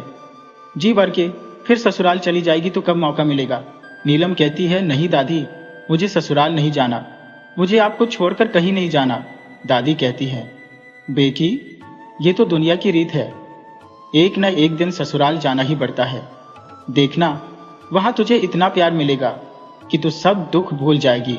उधर रानी माँ राजा के पास आकर कहती है, बेटा देखो, भगवान ने हमारी सुन ली। कुलगुरु ने जिस तरह की लड़की के बारे में बताया था, वह लड़की हमें मिल गई। राजा कहते हैं, इतनी जल्दी मिल गई? रानी माँ कहती है, हाँ, इतनी जल्दी मिल गई। भगवान भी हमारे साथ है, मैं भी चाहती हूँ कि तुम्हारी शादी हो। इस पर राजा अपनी माँ से कहते कहते रुक जाते हैं और फिर कहते हैं, रानी माँ, अब जल्दी से मेरी शादी करा दीजिए। रानीवास रानी चंद्रभागा बातें कर रही थी। चंद्रभागा कहती है, दीदी आपको पता है अब तीसरी भी आने वाली है? प्रभावती कहती है, हाँ सुना तो है मैंने भी। चंद्रभागा कहती है, मगर राजा साहब ऐसा कैसे कर सकते हैं? हमारी संतान बच नहीं रही है, इसमें हमारी क्या गलती है? उन्हें थोड़ा सब्र करना चाहिए था। प्रभावती कहती है, चंद्रभागा, हम रानियों की किस्मत ही ऐसी होती है, पता नहीं राजा कब दूसरी रानी ले आए, कभी युद्ध में जीत के, कभी मित्रता के रूप में, कभी किसी को पसंद आ जाती है। हम रानियों को तो ये सहन करना ही पड़ता है। चंद्रभागा कहती है, मुझे तो डर लग रहा है, अगर वह बहुत सुंदर हुई तो राजा जी का हमसे मोह भंग हो जाएगा। प्रभावती कहती है, यही तो होता है, जब तुम आई थी तब राजा जी मुझे बिल्कुल ही भूल गए थे, अब इतने समय बाद कभी कभी मेरे पास आ जाते हैं। चंद्रभागा परेशान हो जाती है, उसे लगता है अब उसकी हालत प्रभावती जैसी होने वाली है। उधर कमली नीलम को चिढ़ा रही थी, नीलम अब तो तू चली जाएगी, फिर मैं रूपा से ही दोस्ती कर लूंगी। नीलम उदास होकर कहती है, कमली तो मुझे भूल जाएगी। कमली उसे गले लगाकर कहती है, नहीं रे पागल, मुझे तेरी बहुत याद आएगी, तेरे बिना मैं कैसे रहूंगी? बापू से कहूंगी जहां तेरा विवाह हो रहा है वही मेरा भी विवाह करा दे। और फिर दोनों हंसने लगती है। फिर नीलम थोड़ी गंभीर होकर कहती है, कमली, मेरा पति मुझे प्यार तो करेगा ना? कमली कहती है, तू ऐसा क्यों कह रही है? नीलम उदास होकर कहती है, क्योंकि मैं सुंदर नहीं हूं ना। पंडित जी, जो नीलम के चाचा के घर राजा की भेंट लेकर गाजे बाजे के साथ आते हैं, बाजे की आवाज सुनकर आसपास के और नीलम के घर के सभी लोग बाहर निकल आते हैं। सबको लगता है किसी की बारात आ रही है और गांव में अक्सर यही होता है। सभी लोग घरों के बाहर निकलकर बारात देखने लगते हैं और बच्चे तो बारात के साथ नाचने लगते हैं। जब पंडित जी को लाभ लगकर हाथी, घोड़े, सैनिक और डोली के साथ आते हुए देखते हैं तो सबको बहुत विस्मय होता है। पर जब पंडिताइन देखती है कि पंडित जी घोड़े पर बैठकर गाजे बाजे के साथ डोली लेकर आ रहे हैं, तो वे अपना माथा पीट लेती है और बोलती है, हे माँ, ये क्या हुआ? पंडित जी बुढ़ापे में दूसरा विवाह कर लाए क्या? मेरे तो भाग्य ही फूट गए। और वह रोने लगती है। आसपास की महिलाएं उसे सांत्वना देती है। नीलम और कमली का घर पास पास ही था। पंडित जी वहीं रुकते हैं और घोड़े से उतरते हैं तो पंडिताइन दौड़कर उनके पास जाती है और उनके सीने पर मुक्के से प्रहार करती हुई विलाप करते हुए कहती है, ये क्या किया आपने? फिर कटे वृक्ष की तरह जमीन पर गिर जाती है। पंडित जी उसे उठाकर कहते हैं, अरे भाग्यवान, मेरी बात तो सुनो। पंडिताइन रोती रहती है और कहती है कि वह बात ही नहीं सुनती। तब पंडित जी तेज स्वर में बोलते हैं, भाग्यवान, पहले मेरी बात तो सुनो। फिर पंडिताइन चुप हो जाती है। पंडित जी कहते हैं, तुम्हें क्या लग रहा है कि मैं विवाह करके आया हूं? अरे मेरी भाग्यवान, यह सब नीलम के लिए है। पंडित जी के मुंह से यह सुनकर सब लोगों के मुंह आश्चर्य से खुले रह जाते हैं। चाची कसम खाकर गिरते गिरते बचती है। वह चाचा से सहारा लेकर खड़ी होती है। फिर वे कहती है, क्या ये हाथी घोड़े रजवाड़ा डोली सब नीलम के लिए है? राजा जी उससे शादी करना चाहते हैं। और फिर चाची मुंह बनाकर कहती है, उस बदसूरत से शादी करना चाहते हैं। चाचा कहते हैं, पंडित जी आप क्या बात कर रहे हैं? पंडित जी कहते हैं, चलो भाई, घर के भीतर चलो, सारी बातें बताता हूं। सब नीलम के घर के भीतर आ जाते हैं और जो लोग भीतर नहीं आ पाते वे घर के आसपास इकट्ठे हो जाते हैं। इस प्रकार जैसे मधुमक्खियां अपने छत्ते को घेरे रहती हैं और बच्चे भी खेलते हुए हाथी घोड़ों को देखने लगते हैं। उनके लिए यह पहला अवसर था जब गांव में पूरा लश्कर ऐसे आया था। नीलम और कमली इस बात से बेखबर तालाब के किनारे बैठी हुई आपस में बातें कर रही थी। पंडित जी सारी बातें नीलम के चाचा को बताते हैं और कहते हैं, हमारी नीलम के तो भाग्य खुल गए। राजा जी का रिश्ता घर बैठे आया है। आप लोग और नीलम के लिए रानी माँ ने प्रस्ताव भेजा है। हम सबको विवाह के लिए राजमहल बुलाया है। दादी कहती है, पर राजा जी के पहले से 2 शादियां हो चुकी हैं। चाची कहती है, कैसी बात कर रही हो अम्मा? राजा लोग तो शादियां करते ही रहते हैं। आप तो ये सोचो, नीलम रानी बनेगी और राजमहल में रहेगी। दादी कहती है, पर राजा की उम्र भी तो, पर वे अपनी बात पूरी नहीं कर पाती। चाची कहती है, पागल हो गई है ये बुढ़िया। चाचा उसे घूर कर देखते हैं तो चाची तुरंत संभल कर बोलती है, अरे अम्मा, विवाह में लड़के की उम्र कौन देखता है? आप तो बस शादी की तैयारियां करो। चाचा और पंडित जी भी उसकी बात का समर्थन करते हैं। दादी कहती है, पर उन्होंने हमारे नीलम को देखा भी नहीं है। पंडित जी कहते हैं, देखने और दिखाने में क्या होता है? नीलम की कुंडली इतनी जबरदस्त थी कि रानी माँ ने आगे आकर उसका हाथ मांग लिया। फिर दादी चुप हो जाती है। राजमहल को दुल्हन की तरह सजाया जा रहा था। रोशनी जगमगा रही थी और रानीवास में रानी चंद्रभागा का दिल टूट रहा था। वह विश्वास नहीं कर पा रही थी कि राजा जी को दूसरे के साथ कैसे बांटेगी। वह सोचती है, राजा जी मुझे भूल जाएंगे। फिर वह कांच में अपने चेहरे को देखती है और कहती है, मैं सुंदर हूं, पर वह हूर की परी हुई तो? फिर वह अपने चेहरे पर पाउडर की परत चढ़ाकर आत्मसंतुष्ट हो जाती है। मुझसे सुंदर कोई नहीं। इतने में दासियां आकर कहती हैं, रानी साहिबा, राजा जी पधार रही है। रानी चंद्रभागा खुश हो जाती है, अपने वस्त्र और गहनों को ठीक करती है और पलंग पर बैठ जाती है। राजा आते हैं और कहते हैं, रानी जी, अब आपका स्वास्थ्य कैसा है? चंद्रभागा कहती है, ठीक है राजा साहब, मगर राजकुमार न पाने का दुख हमें दुखी कर देता है। राजा कहते हैं, हाँ रानी जी, हमें भी अपने राजकुमार के खोने का दुख है, पर क्या करें, ईश्वर को यही मंजूर था। हमारी गोद में पता नहीं कब भरेगा। चंद्रभागा राजा जी के पास खिसक जाती है और उनकी गोद में अपना सिर रखकर कहती है, इस बार जाएंगे तो बहुत जल्दी नन्हा सा राजकुमार हमारी गोद में होगा। राजा कहते हैं, हम भी ईश्वर से दिन रात यही प्रार्थना करते हैं, पर यह हमारी सुनते कहाँ है। फिर चंद्रभागा कहती है, आप तीसरी शादी क्यों कर रहे हैं? राजा साहब कहते हैं, हम तो नहीं करना चाह रहे थे, पर रानी माँ का हुक्म है तो हमें मानना ही पड़ेगा। रानी माँ के खिलाफ तो हम जा नहीं सकते। रानी माँ ने कहा है और हमसे वादा भी लिया है, इसलिए हम अपने वादे से बंधे हुए हैं।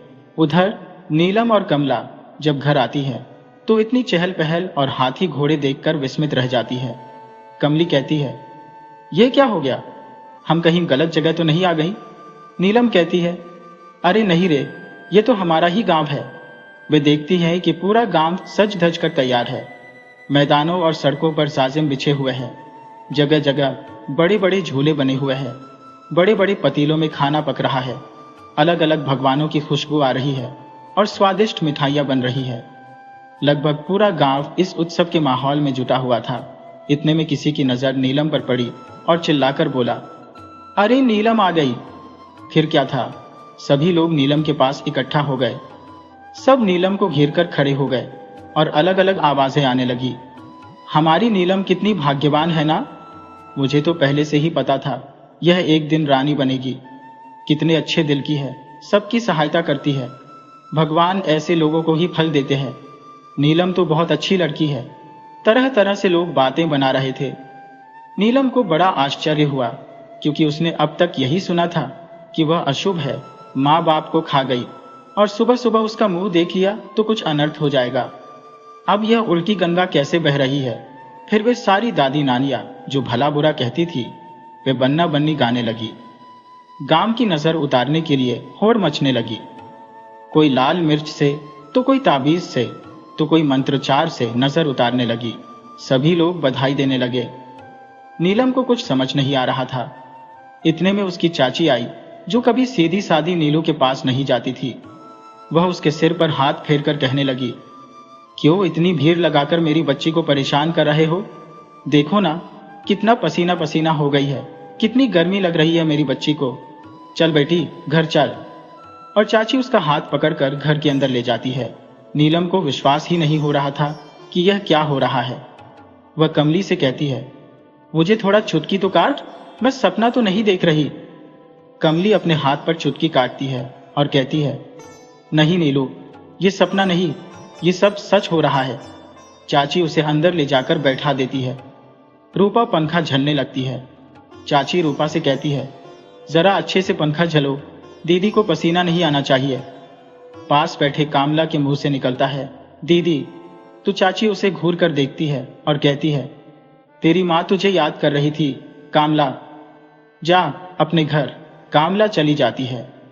फिर चाची अपने बेटे रघु से कहती है, जा पानी लेकर आ दीदी के लिए। थोड़ी देर रुक कर कहती है, अच्छा थोड़ी जल्दी कर। फिर नीलम के सिर पर हाथ फेर कर कहती है, बेटा आज मैंने तेरी पसंद का बादाम का हलवा बनाया है, जो तुझे बहुत पसंद है ना। और हलवा अपने हाथों से खिलाने लगती है। नीलम को समझ नहीं आ रहा है कि क्या हो रहा है।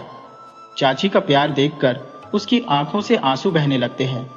इतने में दादी आ जाती है और नीलम दादी के गले लगकर फूट फूट कर रोने लगती है और कहती है, दादी ये सब क्या हो रहा है? मुझे कुछ समझ नहीं आ रहा। सब मुझसे इतना प्यार क्यों कर रहे हैं? बताओ ना दादी, जिस प्यार के लिए मैं इतनी तरसी हूं, वे लोग जो मुझे कभी सीधे मुंह बात नहीं करते थे, आज मुझे सब इतना प्यार क्यों दिखा रहे हैं? उसकी दादी प्यार से नीलम के बालों को सहलाते हुए कहती है, मेरी बच्ची, तेरे दुख के दिन चले गए। अब तेरी जिंदगी में खुशियां ही खुशियां हैं। और आंखों में आंसुओं को पोंछते हुए कहती है, रोने का समय नहीं है अब तो हंसने का समय आ गया है। दीदी, तेरी शादी में मैं तो रेशमी लहंगा पहनूंगी। चाची कहती है, तेरी दीदी तुझे एक क्या 10 लहंगे बनवा देगी। उसे किस चीज की कमी है? नीलम आश्चर्य और खुशी से दादी की तरफ देखने लगती है। दादी कहती है, हाँ बेटा, तू रानी बनेगी। तेरे लिए राजा साहब का रिश्ता आया है। नीलम पूछती है, कौन? चाची प्यार से कहती है, अरे पगली, हमारे देश के राजा और किसका? नीलम को चक्कर आने लगते हैं। फिर वह संभल कर कहती है, राजा जी का। दादी कहती है, हाँ मेरी बच्ची, अब तू अंदर चलकर आराम कर ले, फिर सब बातें बताती हूँ। दादी उसे बताती है कि राजमाता ने खुद राजा जी के लिए तुझे मांगा है। नीलम कहती है, पर दादी, उन्होंने तो मुझे देखा भी नहीं है, फिर कैसे? दादी कहती है, तेरे गुणों के कारण। उन्हें किसी ने बताया कि नीलम बहुत गुणी लड़की है। वह शादी के लिए तैयार हो गए। नील मास्टर से पूछती है तो दादी कहती है, हाँ। अपनी आंखों के कोनों को पोंछती है जो आंसुओं से भीग चुके थे। फिर कहती है, हाँ बेटा, बिल्कुल सच। नीलम कहती है, माँ, रानियां तो बहुत सुंदर होती है ना, फिर मैं कैसे रानी बन सकती हूँ? दादी कहती है, मेरी बच्ची, तुम बहुत सुंदर हो। ऐसे नहीं बोलते, किसने कहा कि तुम सुंदर नहीं हो? तुम बहुत सुंदर हो। नीलम की आंखों में भी सपने तैरने लगे। वह खुद को रेशमी कपड़े पहने और गहनों से सजी धजी देखती है। उसके चारों ओर नौकर चाकर खड़े हैं। वह ताली बजाकर सबको आदेश दे रही है। अपने सपनों में खो जाती है। रूपा कहती है, अरे दीदी, आप ताली क्यों बजा रही हो? नीलम को अपने आप पर हंसी आ जाती है। राजमहल में राजा सूर्य प्रताप उदास बैठे हैं। इतने में राजमाता आती है। वह कहती है, बेटा, तुम क्यों उदास बैठे हो? राजा कहते हैं, माँ, हम यह शादी नहीं करना चाहते। रानी माँ कुछ बोलने को होती है। इतने में ही दासी आकर कहती है, रानी, प्रभावती की तबीयत खराब है। राज्य वैद्य ने आपको बुलाया है। राजा कहते हैं, देखो माँ, उसके आने की खबर से ही पद्मावती की तबीयत खराब हो गई है। आगे पता नहीं अब क्या क्या होगा। कोई गंभीर बात होगी, इसलिए राजवैद्य जी ने हमें बुलाया। रानी माँ कहती है, चलो देखते हैं। हम जाकर ही देखेंगे कि क्या हुआ है, क्या बात है। वे लोग पद्मावती के महल में पहुंच जाते हैं। राजवैद्य जी कहते हैं, बधाई हो, आप बाप बनने वाले हैं। राजा सूर्य प्रताप सिंह बहुत खुश हो जाते हैं। वह कहते हैं, आप सच कह रहे हो ना? वैद्य कहते हैं, हम आपसे भला झूठ क्यों बोलेंगे। राजा जी अपने गले का मोतियों का हार वैद्य जी को दे देते हैं। रानी माँ कहती है, देखो, उसके आने की खबर से ही खुशी आने लगी है। जब वह खुद आ जाएगी तो तब क्या होगा। राजा जी बात को अनसुना करके प्रभावती का हालचाल पूछने लगते हैं और रानी चंद्रभागा भी वहीं होती है। रानी प्रभावती के पास आकर वह उसे कसकर गले लगा लेती है और कहती है, दीदी, आज मुझे बहुत खुशी हो रही है कि आप माँ बनने वाली है। मेरी नहीं तो आपकी संतान ही मुझे माँ कहेगी। मैं ही आपका पूरा ख्याल रखूंगी। भगवान हमें इससे वंचित नहीं करेगा।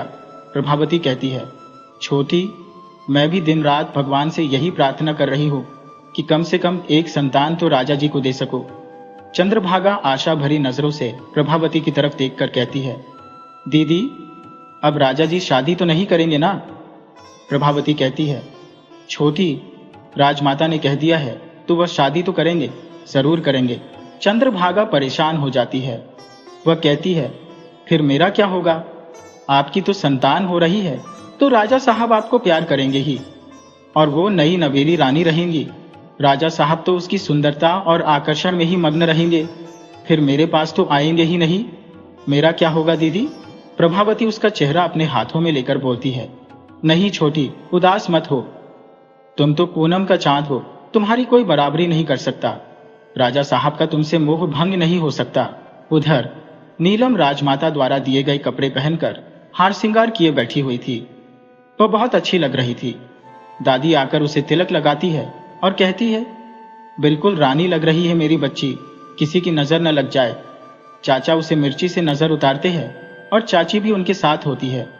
रूपा और रंगा उसके पास ही बैठे हैं और राजमहल की बातें कर रहे थे, लेकिन नीलम का मन उन बातों में नहीं लग रहा था। उसे कमली की बहुत याद आ रही थी। उसे उससे ढेर सारी बातें करनी थी। इतने में कमली ही आ जाती है और नीलम से गले लगकर रोते रोते कहती है, नीलम, तुम मुझे कल छोड़कर चली जाओगी क्या? माँ ने बताया तेरी शादी हो रही है, अब मैं अकेली क्या करूंगी। नीलम भी रोने लगती है और कहती है, कमली, तू भी मेरे साथ चलना, मैं भी तो अकेली हो जाऊंगी। इतने में चाची आती है और चिढ़कर कहती है, अरे इसे क्यों ले जाएंगे? राजमहल अगर किसी को ले जाना होगा तो रूपा को ले जाएगा। ठीक है ना, रूपा तेरी बहन, उसे लेके जाना। अब जब बड़ी बहन रानी बन गई है तो छोटी बहन का विवाह भी राजघराने में ही होगा, ताकि वह भी वहां के तौर तरीकों को भली भांति सीख सके। इस पर कमली को तापमान की भरी नजरों से देखकर नीलम कहती है, मेरी बच्ची, अब तुम रानी बन गई हो। छोटे लोगों से अब दूरी बनाए रखना सही रहेगा। इनके आंसू बहाना उचित नहीं है। नीलम चाची के सामने कुछ नहीं बोल पाती। पहले भी नहीं बोलती थी और आज भी नहीं बोली। कमली चाची का स्वभाव जानती थी, इसलिए उसे बुरा नहीं लगा। वह नीलम के पास बैठ गई। चाची कहती है, कैसी बेशर्म लड़की है, मैं इतना कह रही हूं फिर भी अपने घर नहीं जा रही। दोनों ने चाची की बात अनसुनी कर दी और आपस में बातें करने लगी। कमली कहती है, नीलू, बहुत सुंदर लग रही हो, इन कपड़ों में बिल्कुल परी जैसी लग रही हो। नीलम कहती है, सच में? कमली कहती है, हाँ सच में बहुत सुंदर लग रही हो, तेरी कसम। नीलम कहती है, कमली, राजमहल में कैसे रहूंगी? वहां के मौसम कैसे रहते हैं मुझे पता नहीं। कमली कहती है, जैसे अपने घर में रहते हैं वैसे ही रहना, बस काम नहीं करना पड़ेगा। तुझे बहुत सारे नौकर मिलेंगे जो तेरे हर काम करेंगे, यहाँ तक कि पानी भी हाथ में मिलेगा। नीलम सपनों में खो जाती है। उसके आगे पीछे नौकरों की फौज रानी रानी कहकर सब बोल रहे हैं। कमली कहती है, अरे क्या हो गया? नीलम कहती है, कमली, क्या सच में ऐसा ही होता है? कमली कहती है, हाँ, राजमहल में हर काम के लिए अलग अलग नौकर होते हैं। और फिर चाची की तरफ देखकर कहती है, खाने के लिए तरह तरह की मिठाइयाँ और 56 भोग मिलेंगे, वहां पर बासी खाना नहीं मिलेगा। चाची गुस्सा होकर कहती है, क्या कहना चाहती हो? मैं अपनी बच्ची को बासी खाना खिलाती थी? हमारा तो पूरा चौका उसके हाथ में था। जो बनाना हो बनाओ, जो खाना हो खाओ। क्यों है ना मेरी लाडो? वे नीलम की तरफ देखकर कहती है। नीलम उनकी बात में हाँ मिला देती है। इतने में दादी आती है और कहती है, चलो सब लोग अपनी तैयारी कर लो, कल सुबह हमें राजमहल जाना है, वहीं पर नीलम का विवाह होगा। कमली, तुम भी तैयार हो जाना, तुम्हारे माँ बाप भी आएंगे। दूसरे दिन सब लोग राजमहल के लिए रवाना होते हैं। करीब 25-30 लोग रहते हैं, बाकी सैनिक और नौकर चाकर। जाते जाते नीलम दादी की आज्ञा से राजमाता से मिली मुद्राएं गांव वालों को बांट देती है। उधर राजा सूर्य प्रताप सिंह रानी माँ से कहते हैं, माँ, मैं शादी के लिए तैयार हो गया हूँ, पर आप इतनी धूमधाम से क्यों कर रही है? किसी शादी समारोह में आप क्यों नहीं कर लेती? रानी माँ कहती है, यह एक राजा की शादी है जिसे हम साधारण तरीके से नहीं कर सकते। राजा साहब कहते हैं, अन्य राज्यों को निमंत्रण नहीं दिया जाए, रानी चंद्रभागा और रानी पद्मावती के घर वालों को भी नहीं बुलाया जाए, बस आप लोग और लड़की वाले। रानी माँ कहती है, बेटा तुम बहुत जिद्दी हो गए हो।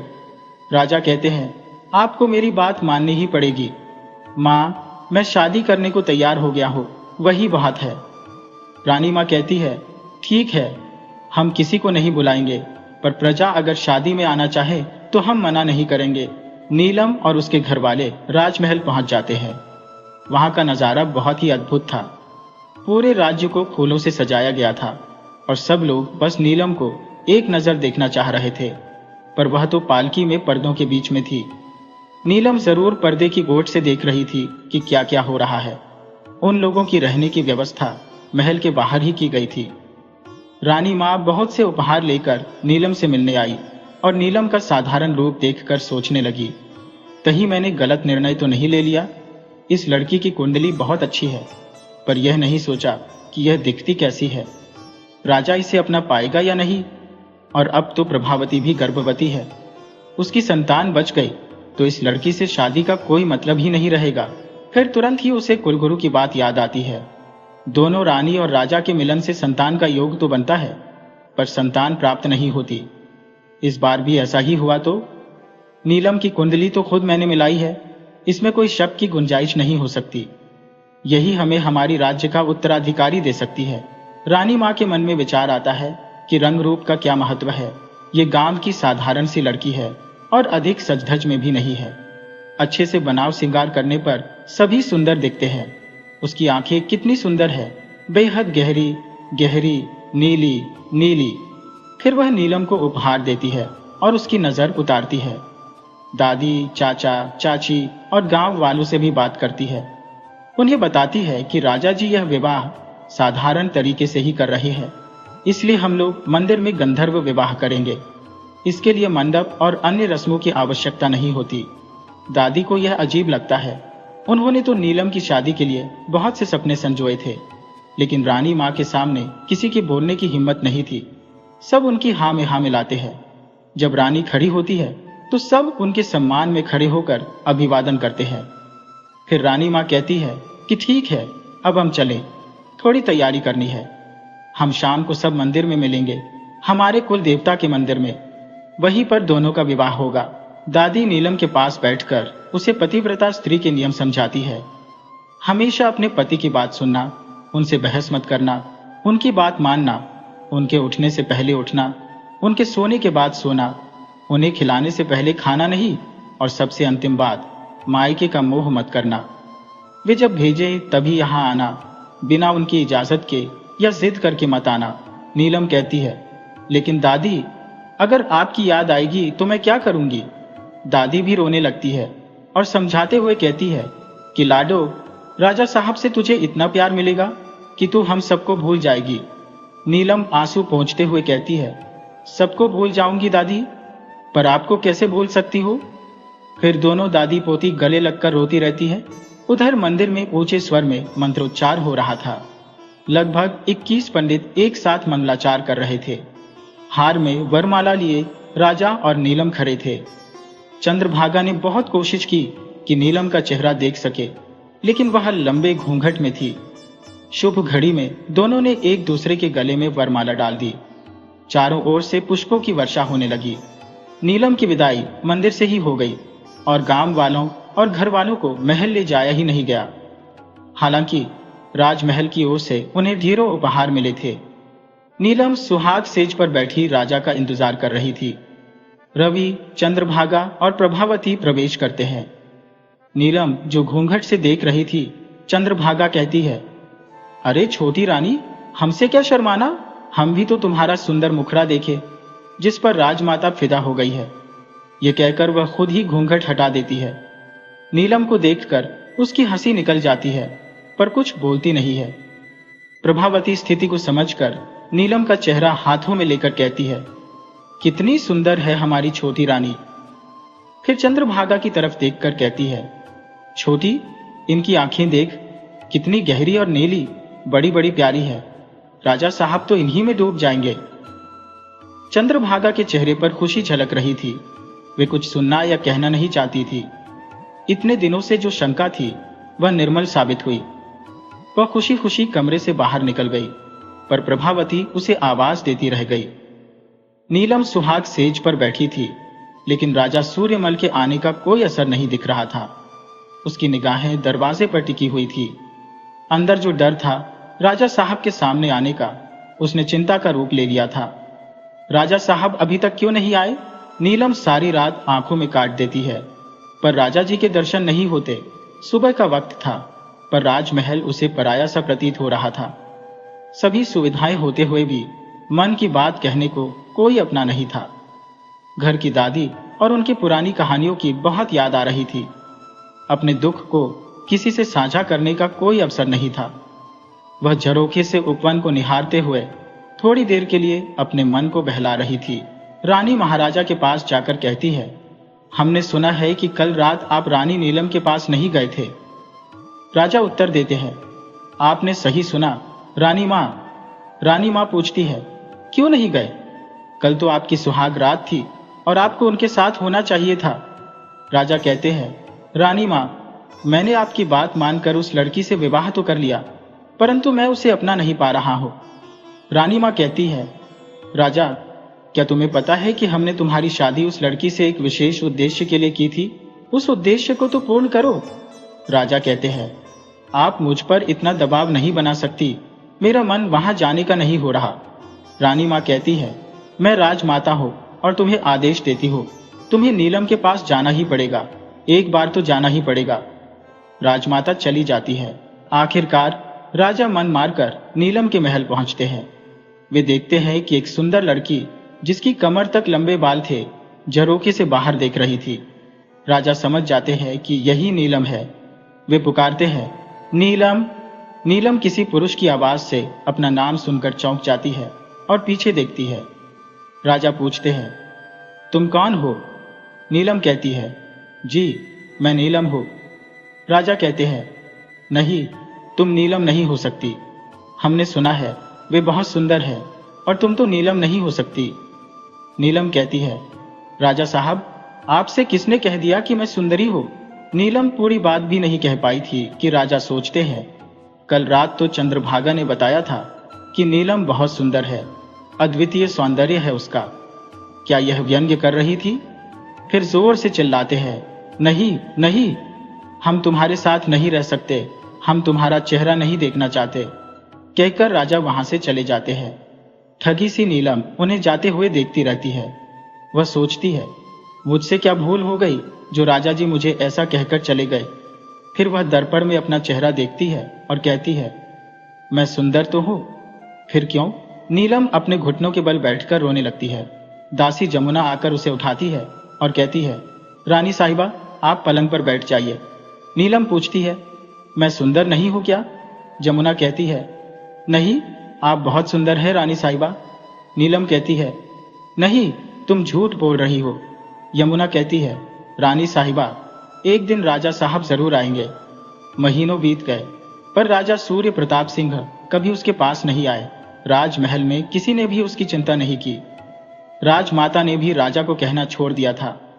नीलम अपने बदन पर उबटन लगाती, दिन में 4 बार अपने बाल संवारती, वस्त्र और गहने बदलती रहती। उसके खाने पीने की चिंता नहीं रही थी। मूर्छित होकर बार बार गिर पड़ती। दासियां उसकी यह दशा देखकर दुखी होती, पर वे भी बेचारी किससे कहती। समय अपनी गति से चल रहा था और नीलम का भाग्य किसी और ही दिशा में लिखा था। रानी प्रभावती का 6ठा महीना चल रहा था जब अचानक उन्हें कष्ट होने लगा। दाइमा और वैद्य जी ने अपने अनुभव से पूरा प्रयास किया, परंतु उनके आह्वान में शिशु को बचा नहीं सके। संपूर्ण राज्य शोकमग्न हो गया। रानी महाराज से कहती है, हमने पहले ही कहा था, पर आपको अपनी जिद पूरी करनी थी। हमें अपना कुलदीपक चाहिए था, इसीलिए नीलम को लाई थे, पर आपने कभी उसकी कद्र नहीं की। राजा वहां से निकल जाते हैं और सीधे नीलम के महल पहुंच जाते हैं। नीलम दिन रात राजा का इंतजार करती रहती थी और आशा का दीपक अपनी देहरी पर जलाती थी। आज भी वह दीपक जला रही थी। तभी किसी के कदमों की आहट सुनाई दी। उसने सिर उठाकर देखा तो सामने राजा जी आते दिखे। आज मेरे भाग्य खुल गए, वह मन ही मन सोचने लगी। खुशी के मारे वह नाचने लगी। राजा साहब का प्रवेश हुआ और वह गोल गोल घूमते हुए राजा साहब से टकराकर गिरने लगी, तो राजा साहब ने उसे थाम लिया। नीलम हिरनी की तरह राजा साहब को देखने लगी। राजा साहब उसकी नीली आंखों में खो गए और उसे गले लगा लिया। नीलम भी अपने पति के प्रेम सागर में डूब गई। अगले दिन सुबह जब राजा उठे तो उन्होंने खुद को नीलम के महल में पाया। वह सोचने लगे, मैं यहाँ कैसे? तभी बगल में सोई नीलम पर उनकी नजर पड़ी। उन्हें ग्लानि होने लगी और वह तुरंत वहां से निकल गए। सुबह जब नीलम उठी तो उसने राजा को ढूंढा, पर वह नहीं दिखे। जमुना को आवाज लगाकर पूछा तो जमुना ने कहा, राजा साहब तो सुबह जल्दी ही निकल गए। प्रथम मिलन की खुशी में नीलम का चेहरा दमक रहा था। यमुना कहती है, रानी साहिबा, स्नान का प्रबंध कर दो? तो नीलम कहती है, नहीं, आज नहीं, मैं उनकी गंध को अपने में महसूस करना चाहती हूँ।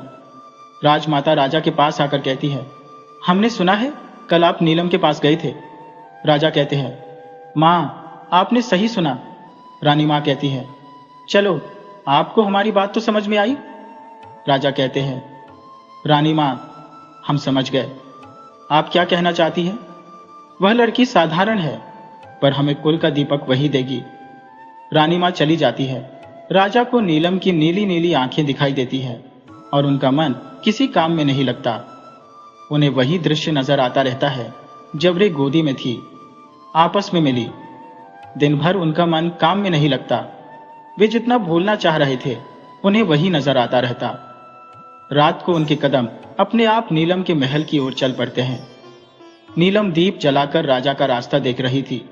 उसने राजा को आते देखा तो खड़ी हो गई। नीलम को सामने देखकर राजा जैसे खुद से जागे हो। उन्होंने देखा नीलम उस समय स्वप्न सुंदरी की जगह साधारण लड़की के रूप में खड़ी थी। राजा उल्टे पैर लौट गए।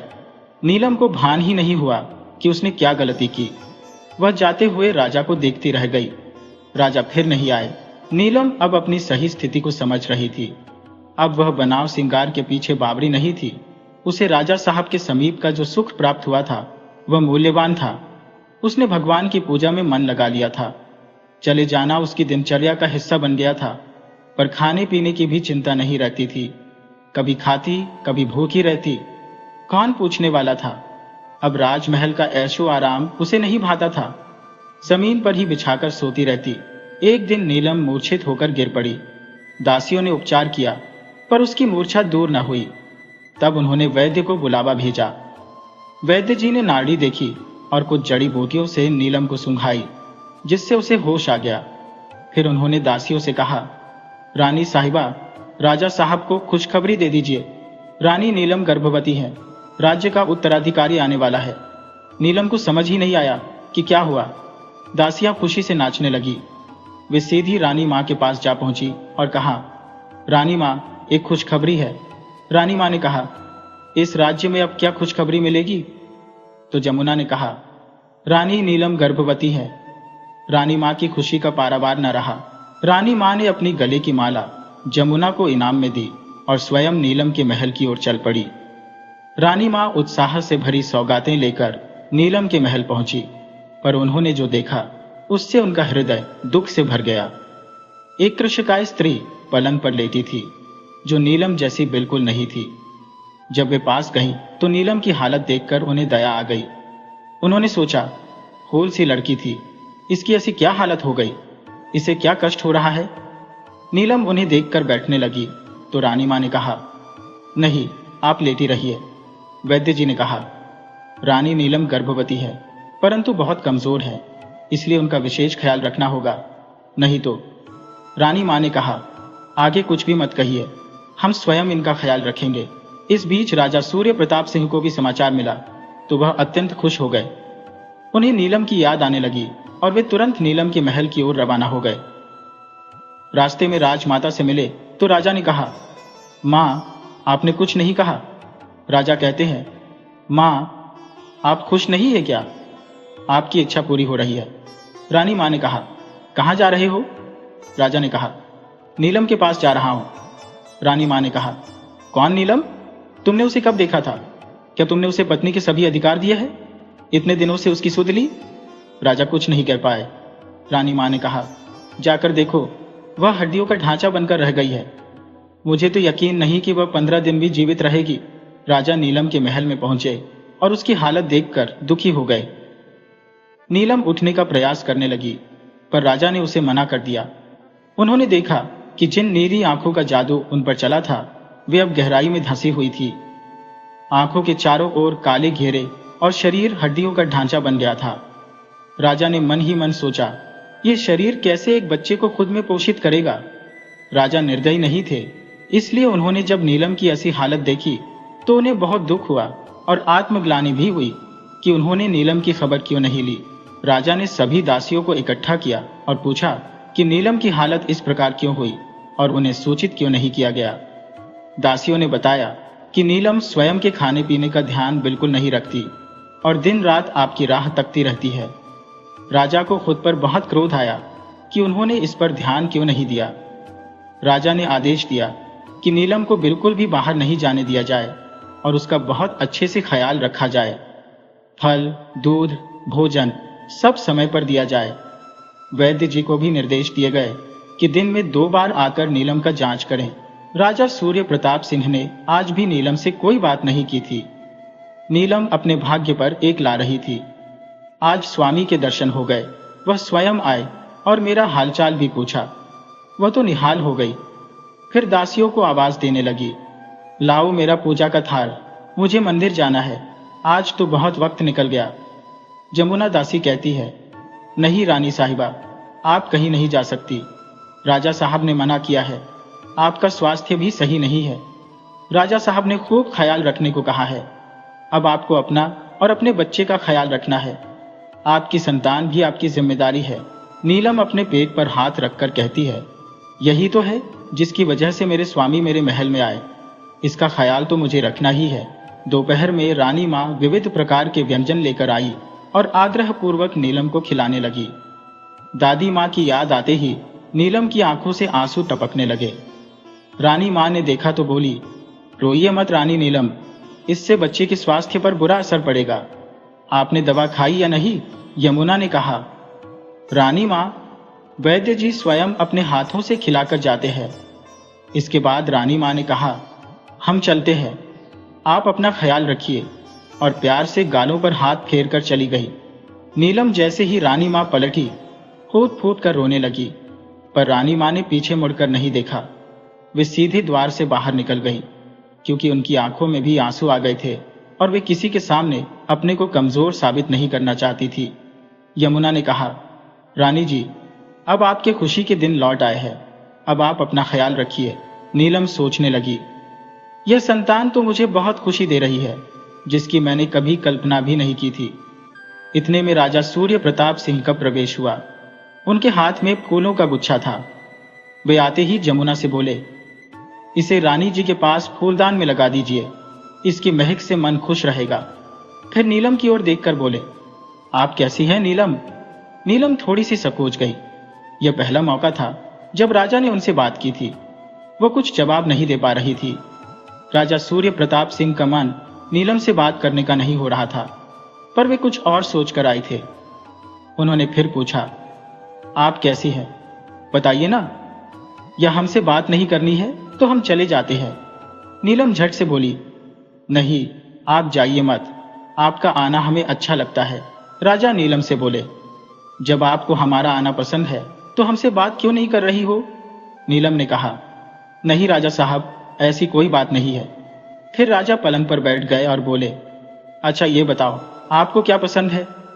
नीलम पहले तो उन्हें एक तक देखती रही, फिर बोली, राजा साहब, मुझे खेत, कल्याण ताल, तलैया, पंछी जो आकाश में स्वच्छंद उड़ते हैं बहुत पसंद है। मुझे उन्हें पिंजरे में कैद करना बिल्कुल पसंद नहीं है। राजा साहब ने कहा, यह तो बहुत अच्छी बात है, आपको पता है हमें क्या पसंद है? नीलम ने कहा, नहीं। सूर्य प्रताप सिंह बोले, आप पूछेंगी नहीं तो हम ही बता देते हैं। हमें चौसर खेलना और शिकार करना बहुत पसंद है। आपको चौसर खेलना आता है? नीलम ने सिर हिलाकर मना कर दिया।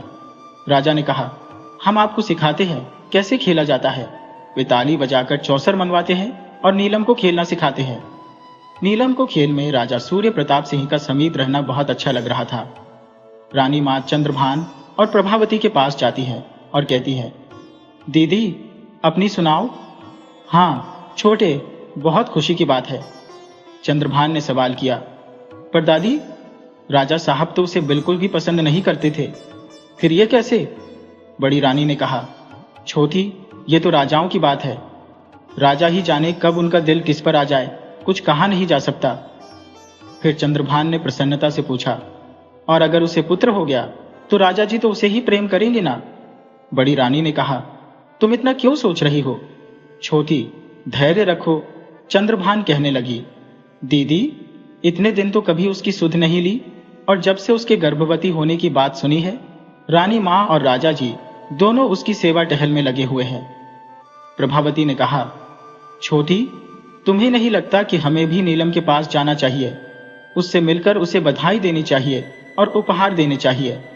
चंद्रभान ने कहा, दीदी, मेरा मन तो बिल्कुल नहीं कर रहा, मगर आप कह रही हैं तो हम चल सकते हैं। हमें चलना ही चाहिए, इससे राजा जी को खुशी होगी। ऐसा कहकर प्रभावती बहुत से उपहार लेकर चंद्रभान को साथ लेकर नीलम से मिलने चली गई। नीलम उन्हें देखकर अति प्रसन्न होती है, परंतु उनकी स्थिति देखकर प्रभावती और चंद्रभागा दोनों खिन्न हो जाती है। प्रभावती को यह संदेह होता है कि क्या वह एक संतान को जन्म दे पाएगी, या इस बार भी राजा की आकांक्षाएं अपूर्ण रह जाएंगी। वह नीलम से कहती है, छोटी रानी, तुम अपना ध्यान क्यों नहीं रखती हो? नीलम उत्तर देती है, दीदी, आप कह रही है तो हम अपना ख्याल अवश्य रखेंगे। चंद्रभागा कहती है, तुम्हें अधिक भोजन करना चाहिए, जिससे तुम्हारा बच्चा भी स्वस्थ होगा। जानती हो ना, हमारे राज्य का उत्तराधिकारी वही होगा। नीलम कहती है, नहीं। प्रभावती कहती है, हम दोनों की कोई संतान नहीं है। राजा साहब को इस होने वाली संतान से बहुत अपेक्षाएं हैं। नीलम सकते में आ जाती है। एक पल को वह सोचती है कि कहीं मुझसे विवाह करने का यही तो उद्देश्य नहीं था। फिर वह इस विचार को अपने मन से झटक देती है और अपने आप से कहती है, नहीं, दीदी ने कहा था मेरे गुण उनसे मेल खाते हैं, और मेरी दादी ने भी यही बताया था, इसलिए उन्होंने मुझे पसंद किया। अब राजा साहब प्रतिदिन नीलम से मिलने आने लगे। वे उसका बहुत ख्याल रखने लगे, उसे शहर में घुमाने ले जाते, तालाब किनारे ले जाते, उसकी सभी खुशियों का ध्यान रखते। नीलम के स्वास्थ्य में भी सुधार आने लगा। अब वह पहले से अधिक खुश रहने लगी। राजा का स्नेह और देखभाल उसकी खुशियों का कारण था। राजा का प्रेम उसके रग रग में बस चुका था। राजा अपने कर्तव्य का पालन कर रहा था। उनकी बातचीत का विषय स्वास्थ्य, खेल और प्रेक्षा पत्र ही रहते थे। प्रेम की बातें तो कभी होती ही नहीं थी, क्योंकि राजा नीलम से प्रेम नहीं करते थे, परंतु चंद्रभागा को उनका समीपता अखरने लगी थी। वह सोचने लगी, मेरा रूप लावण्य के सामने तो वह टिकती भी नहीं, पर राजा जी ने उस पर कौन सा जादू कर दिया है। जब वह उन्हें बाग में घूमते झूला झूलते देखती तो उसकी छाती पर सांप लौटने लगता। वह अपनी व्यथा किससे कहे। फिर उसे लगता, मेरा रूप बेकार है, क्या मतलब इसका जो राजा जी को बांध नहीं पाया। अगर इसमें जादू होता तो वह उस साधारण सी लड़की के पास क्यों जाते। यह सब सोचकर नीलम के प्रति उसके मन में जलन भर गई। वह नीलम को नीचा दिखाने की हर कोशिश में लग गई। धीरे धीरे समय बीत रहा था और नीलम का गर्भ 7 महीने का हो गया था। राजा के महल में गोद भराई की तैयारियां होने लगी। नीलम के मायके वालों को भी बुलाया गया। नीलम के रूप में भी निखार आ गया था। वैसे भी गर्भावस्था में स्त्रियों का रूप चरम पर होता है। राजा सूर्य प्रताप सिंह को अब उसका साथ भाने लगा था। वे अब अधिक से अधिक समय नीलम के साथ बिताते। उसकी नीली आंखों में घंटों देखते रहते। नीलम के प्रति उनके मन में प्रेम का अंकुर फूट पड़ा था, पर वे अब भी व्यक्त नहीं कर पा रहे थे। संकोच में थे कि इतनी अवहेलना के बाद नीलम को ये सब कैसे कहेंगे और उसकी प्रतिक्रिया क्या होगी। नीलम स्वयं को दुनिया की सबसे खुशकिस्मत स्त्री समझने लगी थी। अब उसे किसी चीज की इच्छा नहीं थी। गोद भराई में 2 दिन बाकी थे। राजा सूर्य प्रताप सिंह अपने कक्ष में आराम कर रहे थे। रानी चंद्रभागा ने पूरे श्रृंगार के साथ प्रवेश किया। वे आज राजा साहब को रिझाने के लिए पूरी तरह तैयार होकर आई थी। सूर्य प्रताप सिंह ने कहा, अरे आइए चंद्रभागा। बहुत दिनों बाद वह अपनी बात पूरी करते इससे पहले ही चंद्रभागा बोल पड़ी, आपने हमें बुला लिया राजा साहब, इसलिए हमें ही आना पड़ा। राजा ने कहा, आजकल थोड़ा व्यस्त था, बढ़ गई है। चंद्रभागा अपनी लटों में हाथ घुमाते हुए अदा से कहती है, आप अपने नीलम के साथ खुश है, ये देखकर हमें बहुत खुशी होती है। राजा का अब इस सौंदर्य से मोह भंग हो चुका था। वे चंद्रभागा पर ध्यान नहीं देते। उन्होंने कहा, हाँ नीलम बहुत अच्छी है, मैं पहले उसे समझ नहीं पाया। चंद्रभागा को ऐसा लगा जैसे उसके शरीर में किसी ने सुई चुभो दी हो। राजा कहते रहे, अब मैंने उसे करीब से जाना है, वह बहुत अच्छी है। मैंने उसे यह अभी तक नहीं बताया कि मैं उसे पसंद करने लगा हूं, पर आज मैं उसे यह बता दूंगा। चंद्रभागा ने यह सुना और बिना जवाब दिए ही महल से निकल गई। जब राजा ने पलट कर देखा तो वहां कोई नहीं था। वह अपने आप से कहने लगे, अरे यार, चंद्रभागा कहाँ चली गई? अभी तक तो यही थी। चंद्रभागा सीधे गुस्से से नीलम के महल में पहुंची और उसे देखकर कहने लगी, तुम समझती क्या हो अपने आप को? नीलम ने कहा, क्या हो गया दीदी, आप ऐसा क्यों बोल रही है? चंद्रभागा को वैसे कुछ कहना नहीं सूझा। उसके मुख से क्या शब्द निकल रहे हैं ये कहने लगी, क्या समझती हो अपने आप को? क्या नखरे दिखाकर राजा को रिझा लोगी? दर्पण में अपनी सूरत देखो, क्या वो देखने लायक है? राजा साहब को उत्तराधिकारी चाहिए था, इसलिए वे तुम्हारे पास आए थे। नीलम असमंजस में कहती है, दीदी मुझे समझ नहीं आ रहा आप क्या कहना चाह रही है। चंद्रभागा क्रोधित होकर कहती है, क्या नहीं जानती तुम? पता नहीं कौन सा ऐसा मुहूर्त था जिसमें तुम पैदा हुई और तुम्हारी कुंडली राजा साहब से मिल गई, नहीं तो क्या तुम राजमहल में आ पाती? नीलम कहती है, क्या कह रही है? उधर चंद्रभागा कहती है, नहीं, कुंडली की वजह से ही तो राजा साहब की शादी तुमसे हुई है। राजगुरु ने ही कहा था कि तुम राज्य को उत्तराधिकारी दोगी। अब उत्तराधिकारी मिल जाएगा तो राजा तुम्हें छोड़ देंगे, कुछ नहीं रह जाएगा तुम्हारे पास। रहना अकेली पहले की तरह। और जोर जोर से हंसते हुए वहां से चली जाती है। चंद्रभागा अपने महल में पहुंचती है तो उसका गुस्सा थोड़ा शांत होता है और वह सोचती है, मुझे ये सब बातें नीलम से नहीं कहनी चाहिए थी। कल उससे जाकर माफी मांग लूंगी। पर नीलम पर तो जैसे वज्रपात टूट पड़ता है। उसे लगने लगता है, क्या राजा साहब इसी वजह से मेरे पास आते हैं और इस बच्चे के आने के बाद मुझे छोड़ देंगे? उसे अपने पुराने दिन याद आते हैं, जब वे राजा साहब के साथ के लिए तरसती थी, जब राजा ने उसके रंग को देखकर उससे मुंह मोड़ लिया था, उसके मेल में नहीं आता था। वह तड़पती रहती थी। यह सोच सोचकर उसे चंद्रभागा की सारी बातें सही लगने लगती हैं। वह सोचती है कि राजा साहब इसी संतान के लिए आ रहे हैं, और जो बातें की जाती है वह सब छलावा मात्र है। वह दुखी हो जाती है, पर उसकी आंखों से आंसू नहीं निकल रहे थे, जैसे उसने भी नीलम का साथ छोड़ दिया था। वह अपने पेट पर हाथ रखकर कहती है, इसे ले जाकर फिर मुझे अभागन की तरह छोड़ देंगे।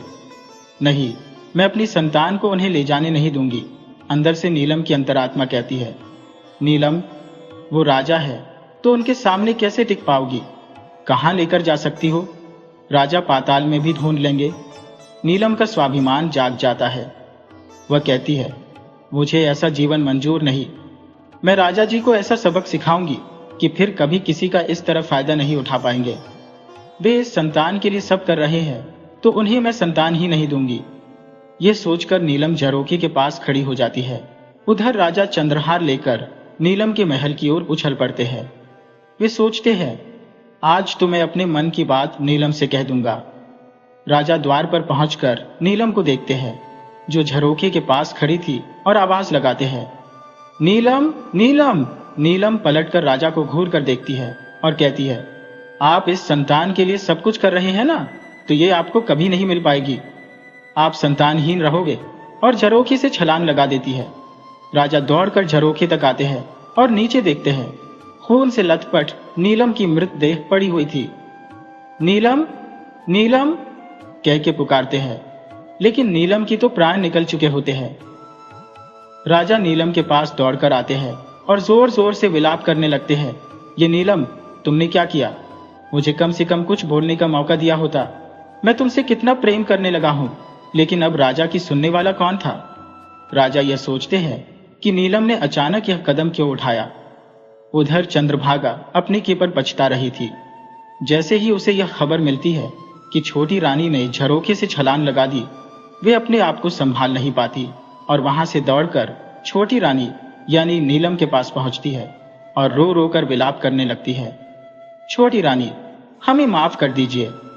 हमने तो अपनी ईर्ष्या के कारण आपको खरी खोटी सुनाई थी। हम नहीं जानते थे कि इसका परिणाम इतना बुरा होगा। राजा चंद्रभागा की तरफ देखते हैं और उनसे पूछते हैं, ऐसा क्या हुआ था जो छोटी रानी झरोखे से कूद गई? चंद्रभागा अपनी गलती स्वीकार करते हुए कहती है, राजा साहब, हमें माफ कर दीजिए। हम सौत की ईर्ष्या से इतनी जलन महसूस कर रहे थे कि हम चाहते थे कि आप नीलम पर बिल्कुल ध्यान न दें। आप हमारे रूप में ही फंसे रहें और उसे पसंद न करें। लेकिन अब वो आपको वारिस देने वाली थी। हमने सोचा कि उसके चक्कर में आप हमें भूल जाओगे। राजा साहब कहते हैं, चंद्रभागा, ये तुमने क्या किया? मेरा वारिस तो गया ही, लेकिन मुझे अब नीलम से सच्चा प्रेम हो गया था। ये तुमने क्या किया? तुमने बहुत बड़ा अपराध किया है। नीलम जो रो रो कर क्षमा मांगने लगी थी, वह अब मौन हो गई। रानी मावी, जो राजमाता थी, खड़ी थी। वे गंभीरता से भूत बन गई। ये क्या हो गया? कितने अरमान थे उनके अपने उत्तराधिकारी को देखने के, सब सपने में ही रह गए। कुछ भी पूरा नहीं हुआ। राजा ने संतान रह गए। क्या राजा के भाग्य में संतान सुख नहीं था? वीडियो अच्छी लगे हो तो इसे लाइक करें और ऐसी ही मज़ेदार कहानियों के लिए चैनल को सब्सक्राइब करें और बेल आइकन दबाएं। ज़्यादा से ज़्यादा अपने दोस्तों को शेयर करें। धन्यवाद।